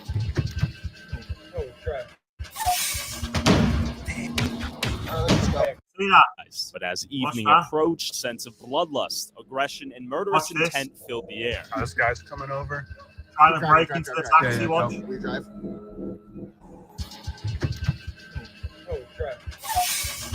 Watch this. For the insane chaos I'd seen out here, I hopped on a Zoom call with Eleanor Sturko, member of British Columbia's Legislative Assembly, who wants to repeal the decriminalization of drugs. Now, what was the objective in decriminalizing those drugs? That their idea was that this would reduce stigma. They cite other countries in the world that have had some success with decriminalization. They talk about Portugal, Uruguay, Germany, but there's a huge difference between what they're doing and what's being done here. Fortunately, the government is only telling half the story, and they've only put half the work in, because those other jurisdictions actually have involuntary care. Where the hell are they moving these people on to? It's just not fair for the public, and it's not fair for people that have addictions. We need to provide them the services they need and make sure that they get the support they can to get well. What's the solution for all this? To make sure that actually police, for example, were given back their full discretion, we would decriminalization. It's like trying to bake the same pie as somebody else, but you don't use the same ingredients. Not going to turn out the same. And if you want to support Kevin, go check out his YouTube channel at Truth on the Streets, or help support his work directly and donate at truthonthestreets.org. Thank you, Kevin. Now, let's go to Alaska. Alaska? Also, whoever has the most viewed TikTok or YouTube short using a clip from this video, I'll send you $500. Post however many times you want. Right, so that's that. So I investigated the city where drugs is legal everywhere. 12 million views. I think this is in Philly. Kensington, is it?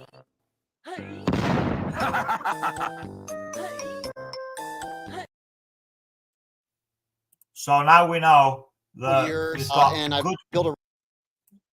we've got good people watching each one. So he's a narcotics advisor and he's a documentary maker. So these two really do good. a strong rapport of these people, and I've only been gone here for a week. I know of a homeless camp that's about a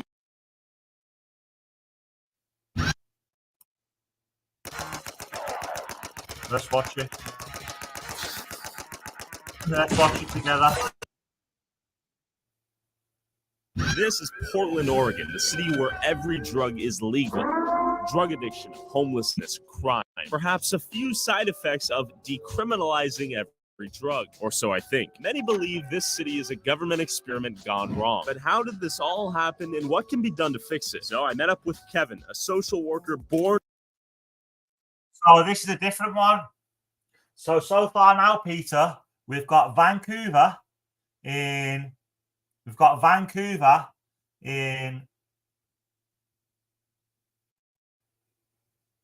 Canada, sorry. We've got the place in Philly, I believe that's Kensington. So what's this place called? This is Portland. This is Portland, Oregon. So this is a third city or a third state or whatever where they've legalized every drug. Let's have a little look into Oregon because we've not watched this one, have we? Brand new content. In Oregon, a city where every drug is legal.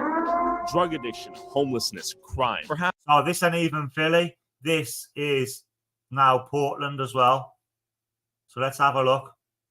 That's crazy, isn't it, Peter? 2 places in America so far we know about, and 1 place in Canada.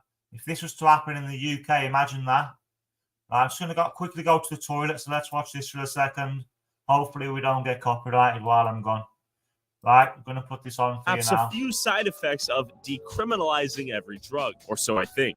Many believe this city is a government experiment gone wrong. But how did this all happen, and what can be done to fix it? So I met up with Kevin, a social worker born and raised in Portland whose life mission is to save this city before it's too late. I'm born and raised Portland, Oregon. I've worked in social services a couple decades now, primarily working with the homeless. I have watched as this has grown into a legitimate crisis. I believe we can solve this with just applying a little bit of common sense, a little effort, and a lot of passion. Those are 2 fentanyl users right there. We're already in kind of the heart of it. In this 1 block radius, there's at least 50 camps. You're going to see a lot of overdoses out here. I carry Narcan, which is an opioid blocker. Because of Measure 110, this decriminalized all drug use. It's now just an open-air drug scene. Well, smash and grabs are very common in Portland. We have a lawlessness city now. We have cops that can't even pursue. They're not even really allowed to because it's not serious enough. And we're going to walk past the Chinese Garden here to an encampment. In any major encampment, there's a mayor, which is a homeless person who's in charge of the encampment. I'm going to introduce you to one of the mayors. Be a little discreet with the camera until we say hi. So I don't know these 2. All right, so they've got drug encampments apparently on the streets, and there's a local drug. There's a drug dealer that's in charge of it. That's crazy. Because it's not serious enough. And we're going to walk past the Chinese Garden here to an encampment.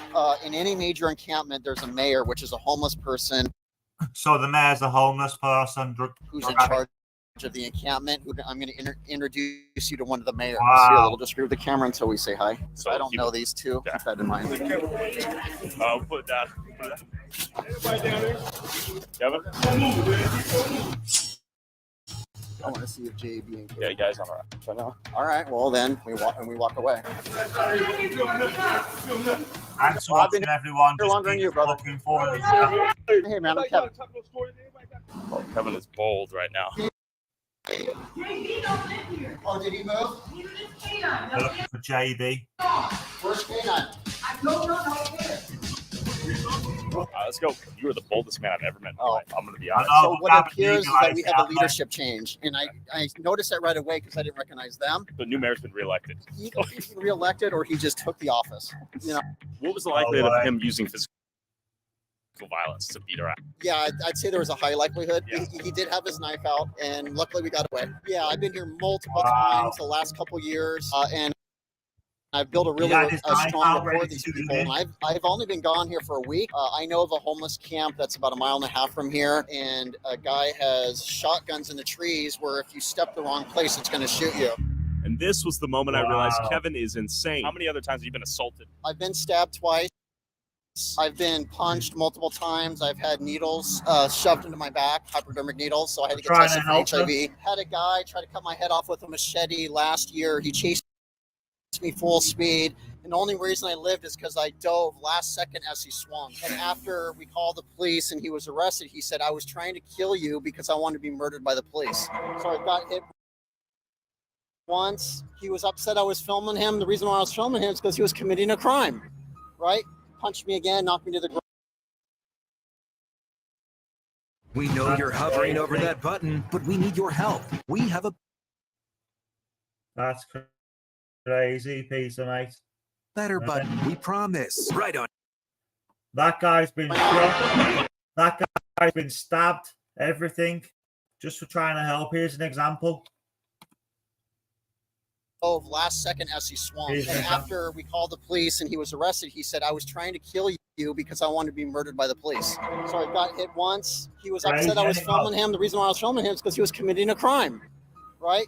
Punched me again, knocked me to the ground, got hit in the head, got kicked, and then he walked away. You're a patient guy, I guess. Yeah, you know, they're hearing voices, command voices that might say, "I need to kill Tyler." After hearing how many times Kevin's nearly been killed out here doing this, we went downtown to talk to some drug addicts to figure out how this all happened. So what's going on here? Is this fentanyl use? Well, I'm going to go talk with him really quick. Okay, this looks like someone's stripping, potentially. Hey, I'm with my friend. I was wondering if you would want to talk to him for a second for $5. Is this something you would want to do, dear? No? Okay.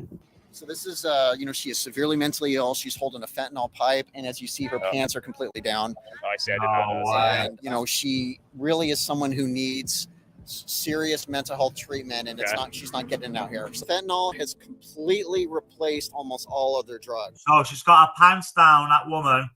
He said, "Do you want to talk to my mate here for a $5?" Tell him about the problems in the city. And she had a fentanyl pipe, and she didn't want to talk to him. Wow, that's crazy, that. It got really popular the last couple of years. Started, I think, in Philadelphia. Origin point is Philadelphia, Kensington, where we went. That's what we believe. Trank and Fetty really started there. We just because he used needles. So what's going on here? He seems to be symptomatic, so I'll go say hi to him and see if I can offer him a cigarette. These two people as well seem to be tripping, doing fentanyl or what? Yeah, and right in front of Bar and Grill.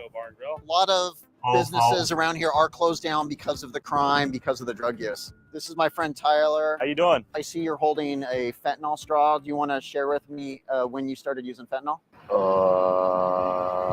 Almost everybody on the streets now are using fentanyl. Oh, really? Yeah. How long you been out here? A while. I don't remember exact date or how long. Okay. Well, let me ask you, is anybody out here helping you get off the streets? Nope. Take care of yourself, man.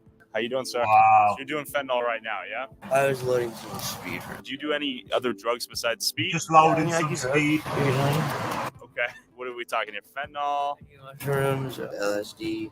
I like MDMA, MDA, 2CB, 2CB7, 2CI. What's 2CB? Drugs, yeah. People out here approaching you and offering help, like outreach workers. So you feel like no one's really giving you help out here? When you're homeless, you have to have a house to get a job. Sure. You can't do it the other way around. Be able to shower before work. You have to know that you're going to be able to sleep and get up that time. Are you afraid to be out here at night? I mean, sometimes like a week ago, I was sleeping in my sleeping bag, and I set up some yelling. I couldn't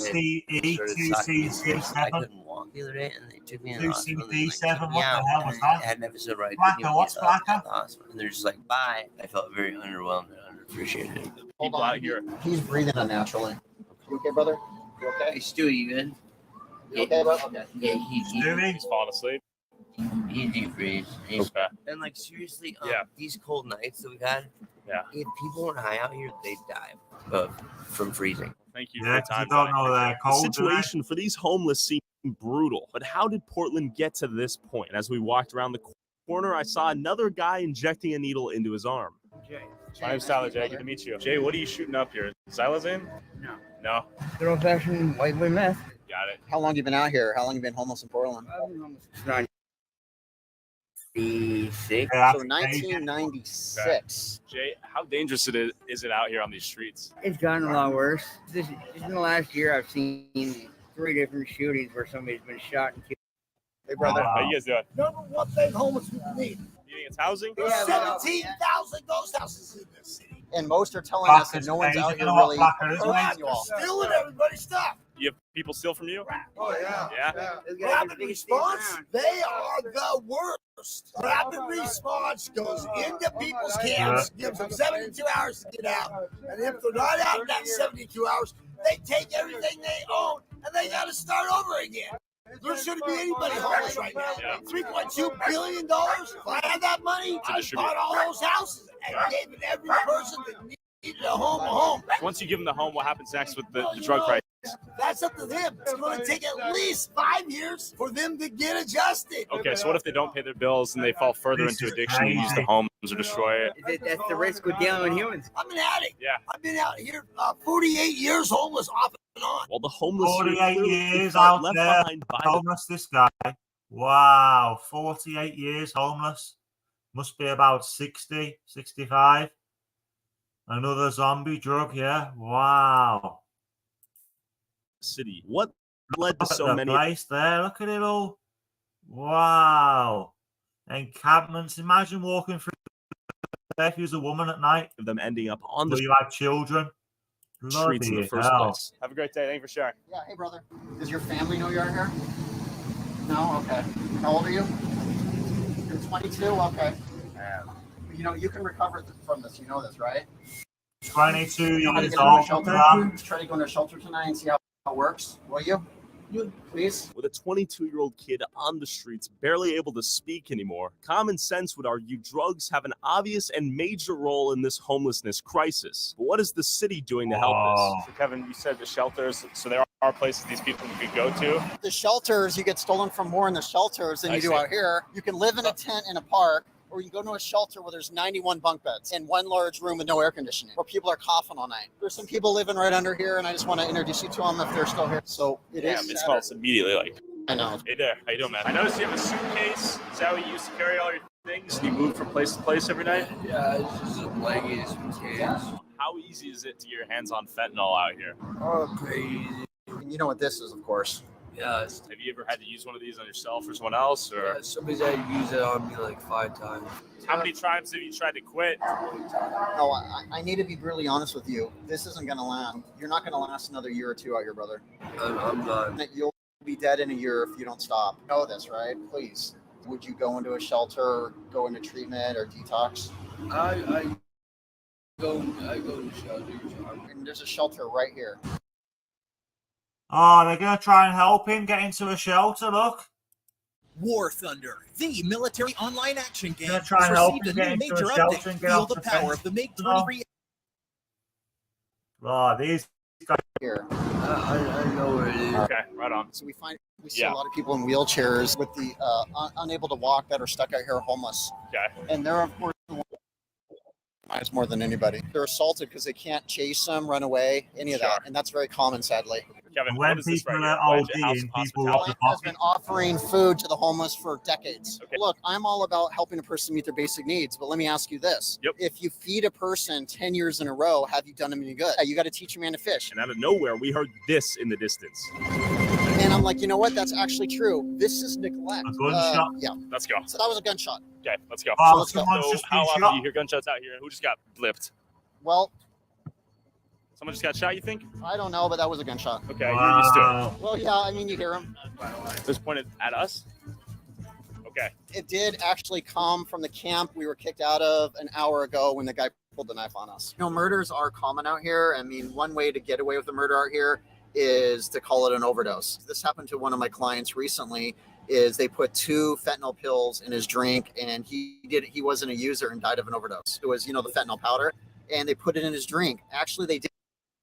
What the hell? A pal of his who was trying to help them, they put 2 bits of fentanyl into his drink. Let's have a look. Okay, you're used to it. Well, yeah, I mean, you hear wow. them. This pointed at us? Okay. It did actually come from the camp we were kicked out of an hour ago when the guy pulled the knife on us. You know, murders are common out here. I mean, one way to get away with a murder out here is to call it an overdose. This happened to one of my clients recently. is they put 2 fentanyl pills in his drink, and he wasn't a user and died of an overdose. It was, the fentanyl powder, and they. What the hell? Did you hear that, guys? They overdosed his friend for trying to help him. His friend was trying to help the people on the streets, and they put 2 fentanyl pills in his drink. He wasn't a user, and he died. That's what happened to the other guy. Interesting one there. I don't think that's come through as a link there, bud. I can't click on that link. Can I? No. You'll have to send me the link, Rob. Send me the link on Instagram, bro. Hangman. The Hangman 14. Let's crack back on with this. Wow, I can't believe that. Yeah, as long as you talk about it, or if you like pause the video and talk about it, you can't get copyright strikes. So we can talk about this and we can watch all different things. And I think what we should do is each night, like, see how tonight we was doing like Decker, then we were doing Bull, and now we've done fentanyl. What we should have done for this whole live was we should have done a fentanyl live. We should have done a live all about fentanyl and stuff like that, because now I've got to go and edit the video, re-upload it. Do you know what I mean? So maybe tomorrow night when we go live, we'll focus on something else like slums, homelessness, how it affects people with drugs. Do you know what I mean? Get people on the panel and stuff. Yeah, man. Put it in his drink. Actually, they did it sort of as a joke. He overdosed and died. Hi, Emily. Fentanyl overdose. There's a trigger warnings for Emily. You're about to get your anxiety's about to go through the roof. This is about homelessness. How are you, Emily? She's my managing moderator. Never comes around anymore. Who else is a managing moderator around here? Freedom. Where's Freedom at? I feel like we need another managing moderator. Feel like we need another managing moderator. Maybe Peter DeVoe, thinking. And Rob. 60% chance that's not going to happen. And you have Narcan in case I touch it or Pasha touches it or you touch it. Yeah. I'm prepared. But tell me about decriminalized Narcan in case he overdosed and died. Fentanyl powder, and they put it. Wow, 60% chance of killing you. Now, what happens here now is, even if you touch fentanyl, it goes through your skin pores and can get you high. That's in how his strong drink. it is. Actually, they did it sort of as a joke. He overdosed and died. So we're not going to get. I'm humble. There's a 60% chance that's not going to happen. And you have Narcan in case I touch it or Just Pasha in touches it or you pain. touch it. Yeah. I'm prepared. But tell me about decriminalization of drug use. Hey, in humble, Portland. we're watching this. Look. Portland, or really the state of Oregon, decided to decriminalize drugs was because some had argued that we shouldn't make drug use punitive and that we need to offer treatment. And that sounds great. But Portland took inspiration from places like Portugal and the Netherlands, places that successfully decriminalized drugs. But the big difference between them and Portland is that they had rehabilitation systems in place that they proved to work before they did it. What a crazy joke to play. Ruthless, mate. Here's Mudslinger. Mudslinger's a managing mod. Mudslinger's a managing moderator. And Emily. So now we've got 2 managing mods in the building. We're watching, me, Peter, and Rob have been watching about fentanyl and how they've declassified the drugs. So far, we've watched Canada. We've watched Vancouver in Canada. Now we're watching Oregon. We haven't even got on to Kensington, Philadelphia yet. Wow. How is everyone? What's a sick joke, bro? What a crazy joke to play. Oh, yeah. I know what you mean. The guy that done that. Yeah. He killed the overdose worker, bro. Mudslinger. He killed the overdose worker, bro. That's crazy. Yeah. Mudslinger. Do you know Rob? Humble. That's Mudslinger. He's one of my good friends. I think he likes auditing. That's where I met him, from the auditing side. Peter DeVoe. That's my good friend Mudslinger. He's a good guy. Kevin thinks that Portland Mudslinger, these are all my friends. They're good people. Forgot to include recovery, detox, treatment, all that stuff that they promised really isn't happening. A person who's using drugs oftentimes have gone through a trauma. And so what they lack is rational thinking. And so people who already have made poor choices are unable to really stop using anyway, but now you give them the freedom to use as much as they want. Sure. And that's terrifying. But why did the people of Portland vote for this? So we went to Fentanyl Fountain to ask the locals their opinion on the decriminalization of drugs. This is the fountain. Fentanyl Fountain? Of course, any other day of the week, it's going to be a completely different scene here. Does it get worse throughout the week? Yeah, they come here Friday night and just sweep everybody and clean it up. Yeah, and then the vendors come here and set up shop. How long you been out here in Portland? Almost 20 years. You were here before and after decriminalization? I was, and it got progressively worse for a number of years, but they're definitely cutting the meth with fentanyl, because there'd be people running around that were really happy in the morning, just losing their shit in the afternoon. Yeah. How does this place change after? So he's saying people are fine in the mornings, but they've been putting the fentanyl into the coke, the crack, all the other sorts of drugs, so they get addicted to fentanyl, so the fentanyl dealers make more money. So what they do is, on a Friday, they clean out all the druggies, and for Friday, Saturday, and Sunday, they have all these vendors, make it look like a nice city, Oregon. Crazy. Today. The problem is they've declassified all the drugs, but they've not built any rehabilitation centres like they did in Sweden and Portugal, and that's why it worked. Quite a lot of wonders. That's why it doesn't work here. People who don't have homes that do spend a lot of time here. Definitely have seen a lot of downtown businesses really struggling, not necessarily with the legalization of drugs, but just people camping in their doorway. Have you been in Portland for many years? My whole life. Okay, got it. So you've seen Portland before decriminalization and after? Sure. Have you seen any impact on downtown or? Where's Peter DeVogan? Okay. I hope you guys have an awesome day. Oh, okay. You too. Okay, we're noticing some general resilience, but well, there is because about 60% of people voted for this. Before decriminalization and after? Sure. Have you seen any impact on downtown or? Okay. I hope you guys have an awesome day. Oh, okay. You too. Okay, we're noticing some general resilience, but well, there is because about 60% of people voted for this measure. They're not going to change their opinion. I feel like the decriminalization of drugs turned into the decriminalization of crime. You know, when you need help, the police don't show up. Do you support the decriminalization of drugs here? Yeah, of course I do, because it's no longer like our jails aren't filling up with junkies. Got it. Okay. Yes. Drugs aren't bad. They're just preferred for the people that can properly use them. Do you use drugs harder than we unfortunately, yes. I take breaks. Yeah, they don't want the junkies in jail. No way.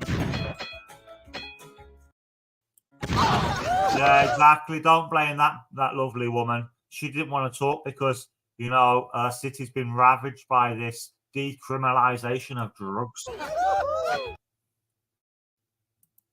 Okay. Yeah, not everyone can do that. Out here, I mean, people are still dying. Oh, there's Peter. So you got hit with a Narcan, or? Yes. It doesn't work very well? Said it didn't work. I had to have injectable. Okay. And you almost died? I did die. Oh, you died and you were brought back. Does that scare you, or does it lead you to be like, damn, I should stop using, or is it just so hard to the withdrawal syndromes and whatnot? All three. Yeah, we've both died a couple times, so that's why we've chosen not to mess with fentanyl anymore. Sure. Hi there. My name's Catherine. Yeah, look at this. This is crazy. Look at the size of that woman. Currently unhoused.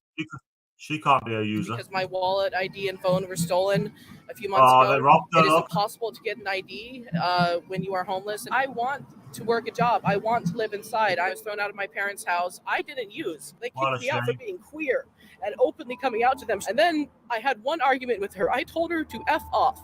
She got thrown out for being queer, or as I'm going to say, lesbian. So she got thrown out for being lesbian, and she had one row with her mother, and she threw her out. She wasn't a user. Now she's on the streets, and now she's going to be on the drugs. At least she'll lose some weight on the drugs. The next day, she bought me a Greyhound ticket, sent me here. I have nothing. It's been 3 months since then. I was reported missing by someone on my TikTok account, not by them. They know where I am. They sent me here to be homeless, to die on the streets because I'm queer. I worked at a homeless shelter and came out as a she, they, non-binary, gender fluid individual. I told them that's a man she, they. turning It's into a no woman. longer she, her, she, they. And then I was fired. There were a lot of mixed opinions on the legalization of drugs, but the impact on downtown Portland was unavoidable. How you guys doing? Word. All right. While everyone else was busy getting high, Kevin wanted to show me another camp where someone tried to kill him. Here a few weeks ago, and there was a very unhappy person who tried to physically assault us, who was Okay. living here. So that's why I was just saying be a little mindful of that. So look at that. You see those 2 propane tanks? Oh yeah, and that's what causes the tent fires. Got it. And the explosions. Hi there. Good to meet you. More about the crisis and where we went wrong. There's a lot of How you guys doing? Word. All right. While everyone else was busy getting high, Kevin wanted to show me What do they mean, tent fires? Let's have a look how the tent fires are caused. another camp where someone tried to kill him. Here a few weeks ago, and there was a very unhappy person who tried to physically assault us, who was Okay. living here. So that's why I was just saying be a little mindful of that. So look at that. You see those 2 propane tanks? Oh yeah, and that's what Wow, they've got propane tanks there. What's that for? What's the propane tanks for? causes the tent fires. Got it. And the explosions. Yeah, and I bet explosions as well. Wow, that's crazy. Yeah, good to meet Just you. want to learn more about this crisis and kind of where we went wrong. There's a lot of different steps to that Okay. issue. Complex. Yeah, like every other person that walks by is asking for Fetty or whatever. Got it. Or blues. Do you feel safe out here? Lately, not so much anymore. Okay. Years. And why is that? There's stories about violence against women. Full assault and that sort of thing? Well, not just that, like murder, actual murder. Oh, murder. Okay. Wow. If we were to go out to where we went earlier today at night, what would we hear? What would we see? You're going to hear screams, usually sexually assaulted. Okay. You know, I interviewed a homeless guy just a couple of days ago. It says, I hear blood-curdling screams every night. And the most terrifying thing is when the screams abruptly stop. There is a known serial rapist that has been going to 10 to 10 a night, raping as many women as he can. I've interviewed 5 different women who have been raped by the same person in the same area. And the police haven't done anything about it? Well, this guy is a serial rapist going to every tent, preying on the vulnerable women. Wow. Yeah, so when the women are ODing, this guy is going to the tent, yeah, and he's going to the tent, preying on the victims when they're ODing, and he's raping them. Wow. That's shocking. None of the women have pressed charges because they're scared he will kill them. His nickname is the Viper. Life seemed harsh and dangerous for the homeless people in downtown Portland. But without reliable housing to go back to, reporting certain criminals means they'll have to return back to camps to face those who assaulted them in the first place. But what about the homeless people who have moved to the outskirts of Portland? What's going on here? Well, this is the infamous long line of RVs. We're going to be able to count at least 100 of them. Yeah. Look at all. Hey, what's going Where on, are the services to help these people? The fact that there's families out here stuck in RVs in the middle of summer is just really unacceptable. As we drove past hundreds of RVs with homeless families living in cars, So this is the RV site. I presume they're a little bit better off, but they'll still be addicts and stuff. But I can't believe on the 1010 encampment, there's a serial hairy apist called the Viper, and he will go to people's tents when they are tripping out, and he has raped 5 people, and they're all too scared because they'll have to go back to the same encampment where he is if they're reporting. Wow. Imagine being in fear like that. 2 managing moderators, Freedom, Mudslingers.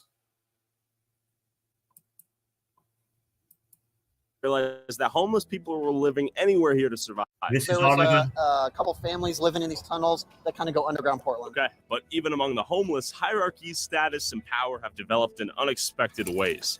All right, we've made it. Right across the way, these are $1 million condos. It's where the homeless live, and they have the $1 million condos over the water. Anybody home? Hello? Anybody home? Look at this. Hello? So no one's home. Probably not. Is it risky for us Look to at be this. here? Well, yeah, I don't want to invade their space too much. There's like a machete and an axe right there. All right, let's get out of here. And they've kind of finessed the system by not buying $1 million property over here and just, building one instead. So this is literally tens of thousands of pieces of driftwood, and someone has tunneled in, and there's a camp inside of here. Whoa, that's crazy. And they have boats right here to go on the water and explore. This would be like a 600-foot, one-bedroom apartment. So how many people do you think live in these communities with max capacity? I believe about 15. 15. So this is truly the Bill Gates of the homeless out here. Full-on mega mansion, bike in there, mayor presumably of this community. And what makes this extra special is he's the only one with a pier. Oh, so beautiful. This place right here, pristine, beautiful, and then a nice access point to a nice little ocean view. The detail, look at the bricks.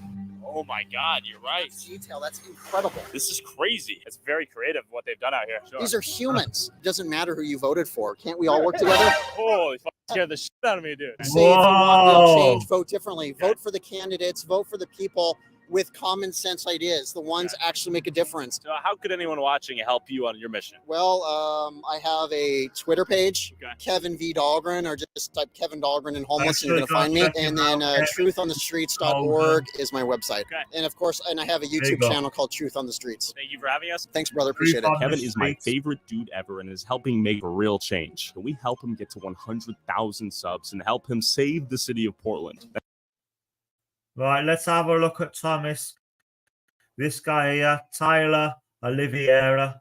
This is the guy we've been watching. Whoa, who wants to watch this one? What the hell? I investigated the city that burns homeless people. What? See that? I investigated the city that burns homeless people. Which one do you want to watch, guys? Which one we're going to review next? I investigated a city that burns homeless people. Most dangerous city in America. The trap house people. I investigated if aliens built the pyramids. We should save that for tomorrow. We'll save some of these videos for tomorrow. So tomorrow's video, guys, tomorrow's live stream is going to be about, did the aliens build the pyramids? Yeah. So let's go. I hunted near extinct animals. Forced to do meth on Skid Row. What the hell? It's illegal not to own a gun here. Let's have a look at this. This little short. Burning people, mate. That's me turning myself into the police for not owning a gun in Tennessee. Tennessee State University. Look at that. Georgia, where every citizen is required by law to own a gun.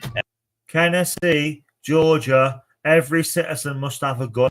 If not, you'll get arrested. Every head of household residing in the city limits is required to maintain a firearm. You have to own a rifle to live in Kennesaw. Yes. Hell yeah, bro. Everybody's strapped, even my grandmother. I've got a couple. Can I see it? If you don't show where I live. So he took me to his house and showed me his entire arsenal. Oh my God, that's amazing. Current home defense gun is this thing. That's crazy. See that? This is a 22. This would be a good boat gun. Mike showed me the most controversial of them all. This is your classic AR-15. Why is this the bad guy? They're under the misunderstanding that the... Yeah, Conductor. Yeah, I don't know if you guys have met Conductor. I think Freedom has. Yeah.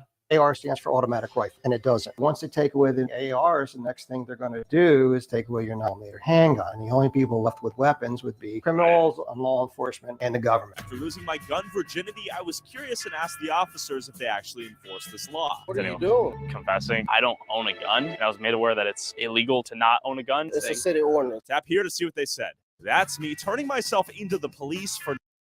That is crazy. Right, guys. Now, apparently, this is... I investigated the city that burns homeless people. 18 minutes, 3.5 million views. As you can see, Thomas Olivieri has got 5.22 million, all filmed on his iPhone, right? So let's have a little look into this one. Surely this is clickbait. Surely this is clickbait. Heat. So I brought my friend Kevin, a leading expert in home. Yeah, we like Kevin. We like Kevin. Yeah, we like Kevin. Legend. Kevin's a good guy trying to help people. This is The Zone, the largest. The Zone. Yeah, The Zone. Not Da Zone, like Eddie Hearn runs. The Zone.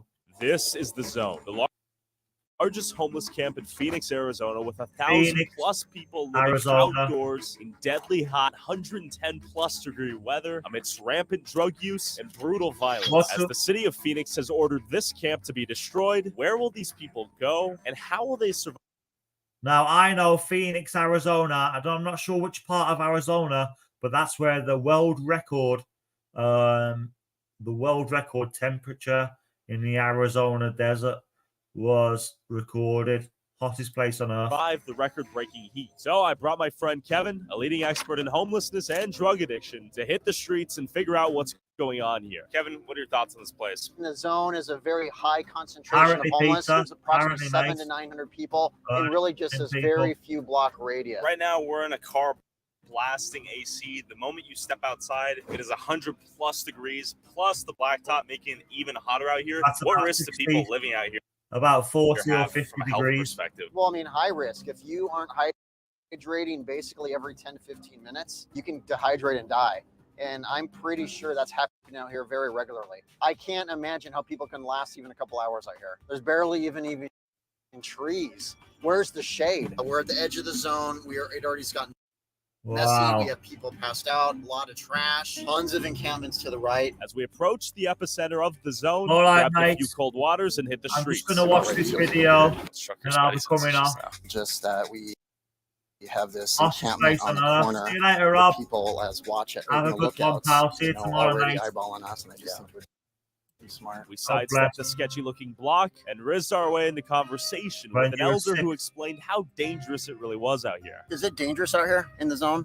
Oh, yeah. Shootings. Yeah, I'm going to watch this one and then we're going to wrap it up, guys. In the middle of the street. You said set people on fire? People? Yeah. Police say the victim was a man. I think I might make this into an actual video because we've got all the footage now from the live stream. So I could make this into a little video for you to watch if you want. He was placed in trash bags, loaded into a grocery cart, and then thrown into the dumpster. The man was alive before a third person set fire to the trash in the dumpster. Now that we confirmed internal violence was common out here, I wanted to know how people survived in the heat, and I stumbled upon a guy who looked adapted to this environment. He survived this heat out here. One way is to keep a good sweat going and just maintain some kind of shade. Wrapped up, looks like we're in the middle of Middle Eastern desert with the attire you're wearing right here. Is everyone out here homeless? Is this a hot spot for drug use? It's a mix of everything. I think really. Is there fentanyl out here? Supposedly, yes. What do you think the people out here, including yourself, need the most in the zone? I don't really associate so much, so I really can't say or speak for them. Shame. You have to go ask them yourself. He was right. So we descended deep into the zone and met a woman by the name of Baby. So Baby, how long have you been here in the zone? About 4 years. How has your experience been thus far? Hot. How do you deal with the heat out here? Stay wet most of the time. Putting water over your head? Water everywhere, yeah. Okay, so it's going to be 110 plus out here today. What do you do when it gets that hot? Put the towel in the ice chest and just throw it over me or something like that. Okay. What's the thing people need the most out here, do you think? Water. Water. Ice. How you dealing with the heat out here? You look hot, man. Yeah, what's 110 degrees in Celsius? I wonder what 110 degrees is in Celsius. So imagine being homeless. We're in the hottest place, one of the hottest places on Earth. Barely. Where the record temperature has been recorded in the desert. Hey. You got this cooler, right? That's pretty nice. Yeah, it's a little investment. What do you think people need out here the most? Water, shelter. Yeah. Fans. Fans. Yeah, that and them not helping to find housing for people that are homeless, so. Do you see a lot of people die out here in the heat? Yeah. Just drop dead from heat stroke or heat stroke. Wow, Every day imagine the dying ambulance is down. I have fire departments in down. the 50s, Okay. Peter. Seemed like No the way. deadly heat and lack of water was legitimately killing the 50s people must out be here. You see bad. people die out here every day? Oh, yeah, You 50 see people Celsius. in the shelters die every day. Times are so difficult. Yeah. It's so rough that they actually physically die. We're going to go in there a little bit deeper and talk to some people. Well, when you do, yeah, I wish you well. having a few ladies are up here. It might be approachable. Yeah, let's go say hi to them. See how charismatic you are with women. I'm sure you have a skill set that I cannot even comprehend. No, you cannot comprehend. No way. Okay. All right. Well, we just want to learn more and kind of find out where the services are or not. Raise awareness. Services are nowhere. As Kevin's Riz had failed us, the guy next door wanted to talk. As we approached his tent, the infuriated Okay. ladies began menacingly walking behind us with baseball bats in hand. She got a baseball bat. She got a baseball bat.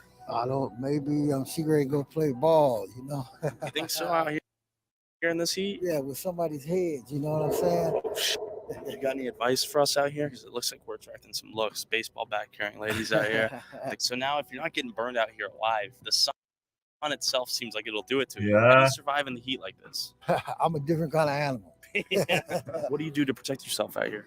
Whatever I have to do. You know what I mean? I'm always strapped down, locked and loaded. But this is That's pretty badass. what? So this is a machete, yeah? Yeah, this is a machete. Have you had to use it on someone? I killed a dog with it. Feral dog? You know, Pit bull? a pit bull. Yeah. No offense to pit bulls, but they're always the ones that are ripping babies' heads off. You have a lot of crime out here. Where exactly was the? Can you point out where the man was burned? We kind of want to look at the location. Maybe Go down just to send the our right. Where the Go man to was the right. stabbed fire.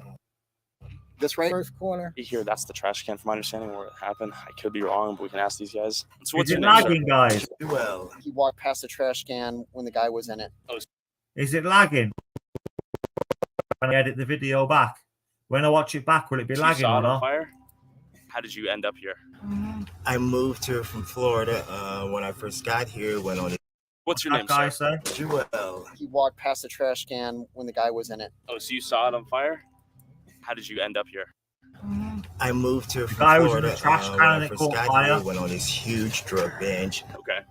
All the money was gone. Ended up at Cass. What do people get caught up in out here? The ratchetness, the seediness. Florida when I first got here. Went on this huge drug binge. Okay. All the money was gone.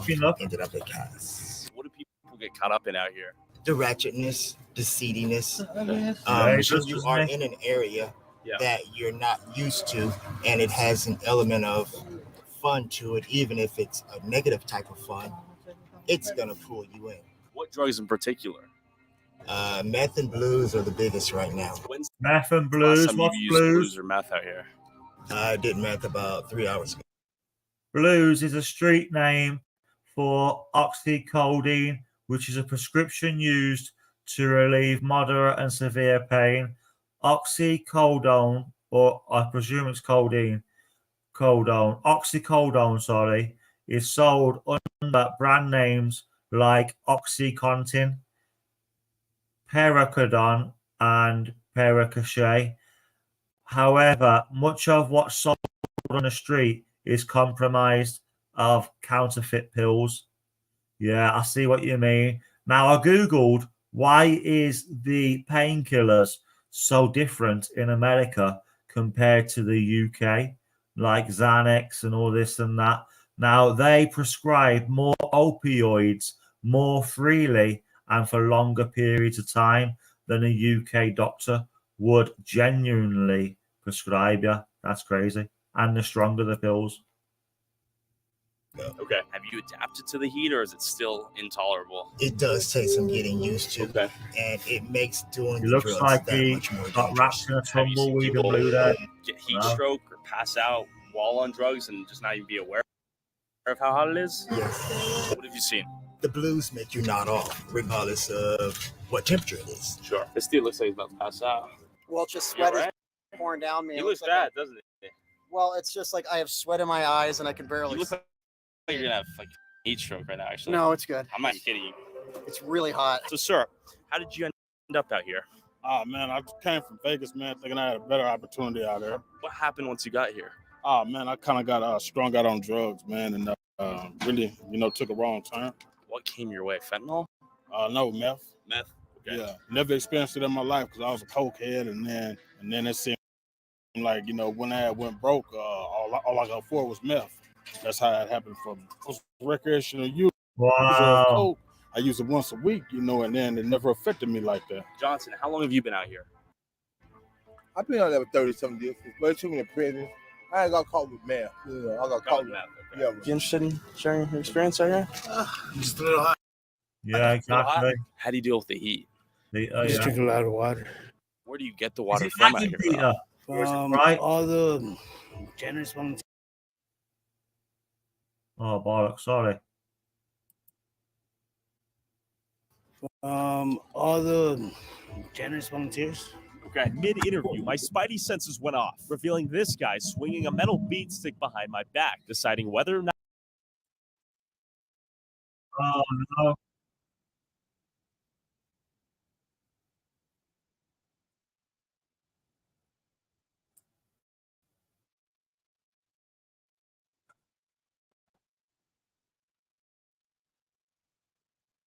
About the salt. Someone's. Like we've been at war. Like, do you see this morning, right?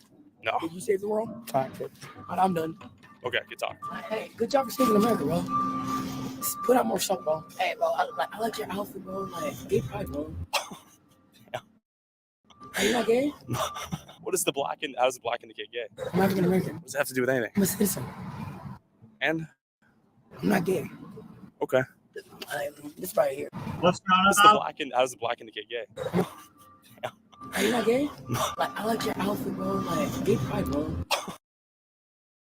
I like your outfit, bro, but gay pride, bro. The guy's tripping, look. Are you not gay? Sam. What is the black? What is the black? How does the black? I'm African American. What does it have to do with anything? I'm a citizen. And? I'm not gay. Okay. This right here, like this, you a man, right? Yeah. Oh man. No, feel this. Man, what you doing, bro? But man, I'm talking here. Talk about. He's a man. I think he wants to learn. Can he come over closer, please? I think he's curious, you a Karen. He said you a Karen.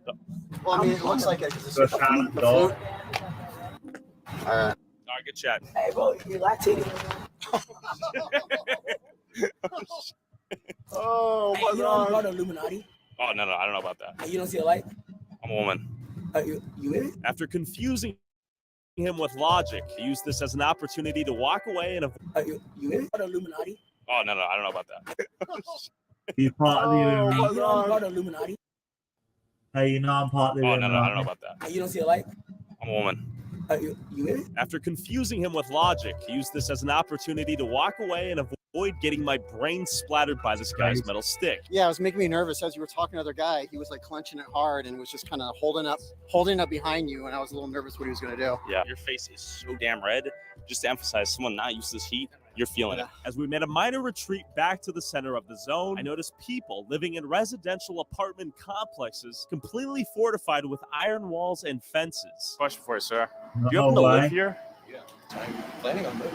How long has it been like this? Really, it started probably in October of 19. So it started a couple blocks down and it just kept expanding. Is it dangerous living in such close proximity? Yeah, my car's been shot twice. Shot? Yeah, I've lost two windows and I've got a bullet hole on the side of it. You can see it. Okay. Still needs to be taken care All right. Thank you, sir.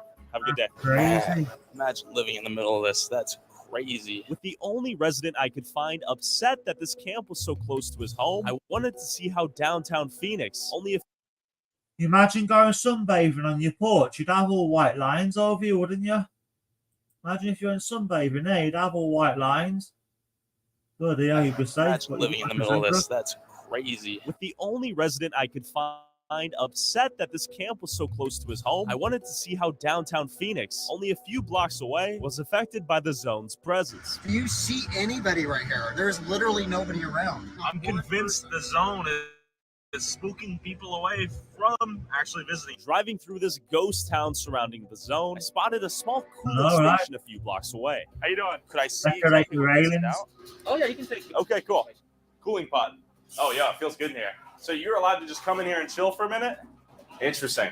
Are these being handed out all day, or is it just given hours? Not 24/7. Okay. You do it within the hours of 8 a.m. and 8 p.m. because that's when we're open. Got it. How many people would you say you see on a daily basis come in here, grab water, and This hop in the location doesn't really see too many people just because like the camp isn't really around. Today we're up to I think about 6 to 8 visitors that they said they had. I just got here at 2 o'clock, so we haven't really had anyone here just yet. So why is it so far away from where the people currently are at? Because the city has actually forced everyone out. Got it. Serving only 8 people a day, nowhere near the main homeless camp, I was confused why this place even existed. And then boom, a guy came to cool down. This dude just pulled up and he's going to use the pod to cool down now. This was a great idea in theory, and it felt really nice inside. But why wasn't it closer to where the actual people are located? We drove to the other side of the zone with countless people and not a cooling pod in sight. See how hot these tents got during peak heat. How long have you been out here? About a month now. Have you adapted your living situation to this heat out here? Not really.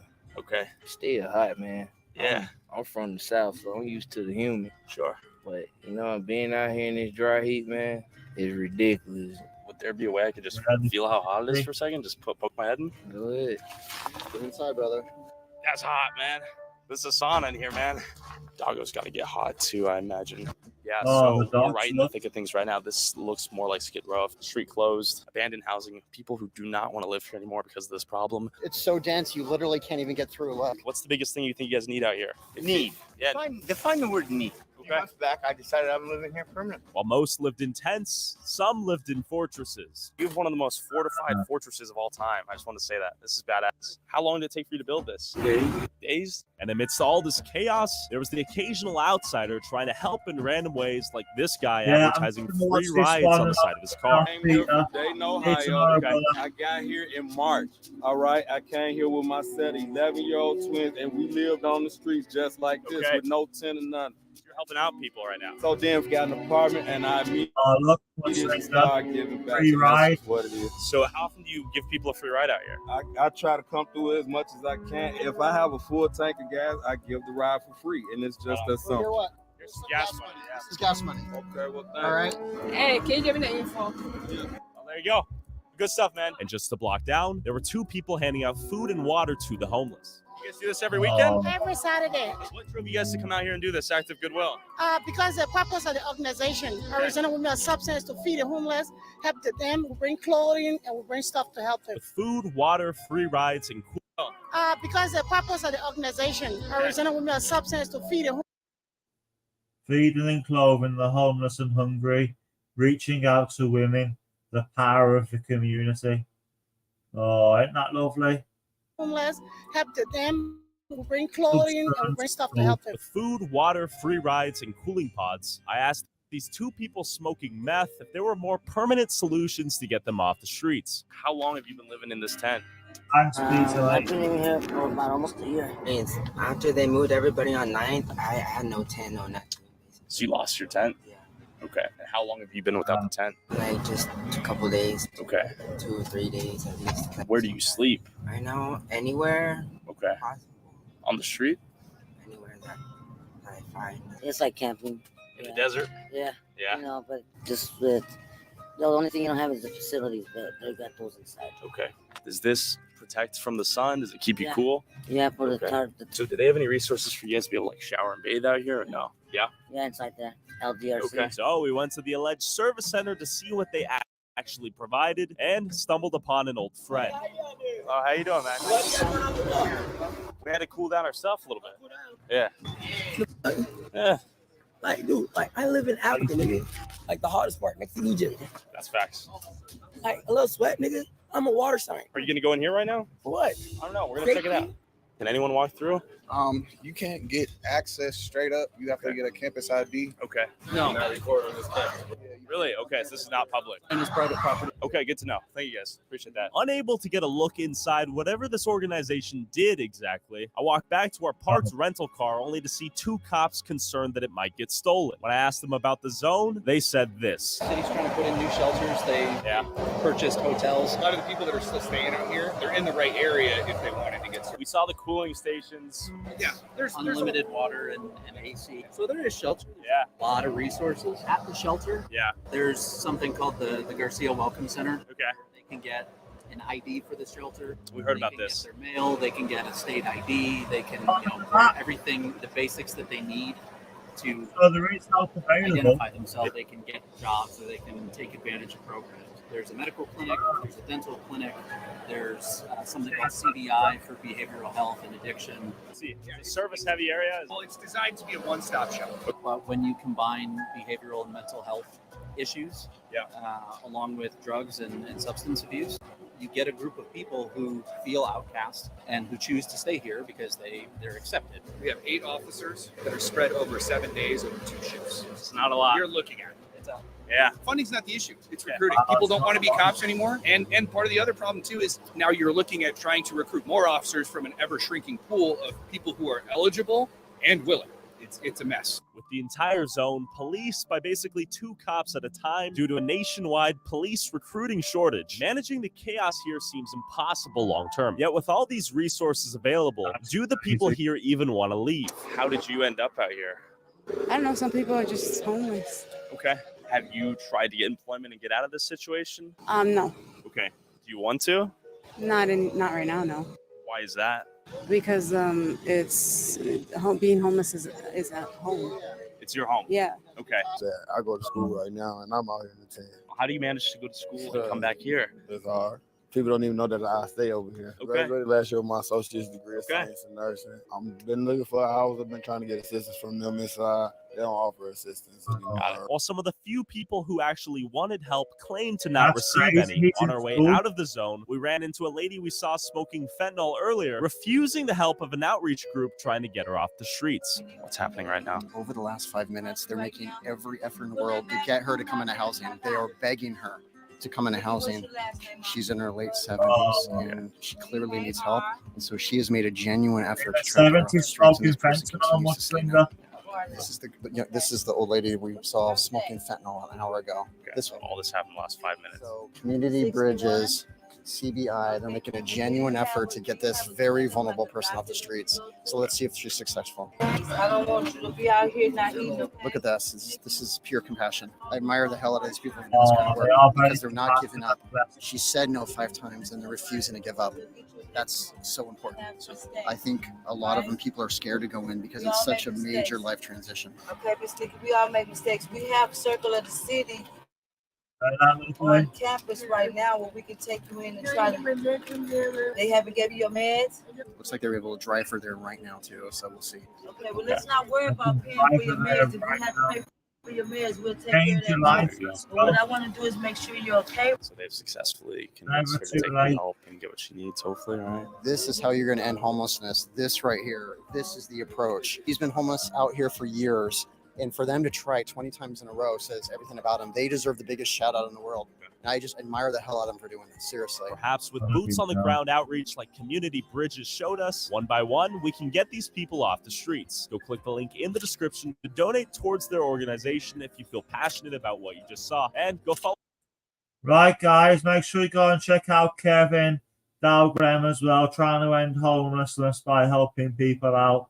Yeah, that's on Instagram. Thanks, everybody, for tonight. Thanks, Mudslinger, Peter DeVoe, big shout out. Freedom, Humble Crumble, Rob, Emily. Who else came in that I can see there? A few other people as well. So thanks, everybody. Make sure you like, share, and subscribe. We'll be live tomorrow with some new content. All right. See you tomorrow, guys. God bless.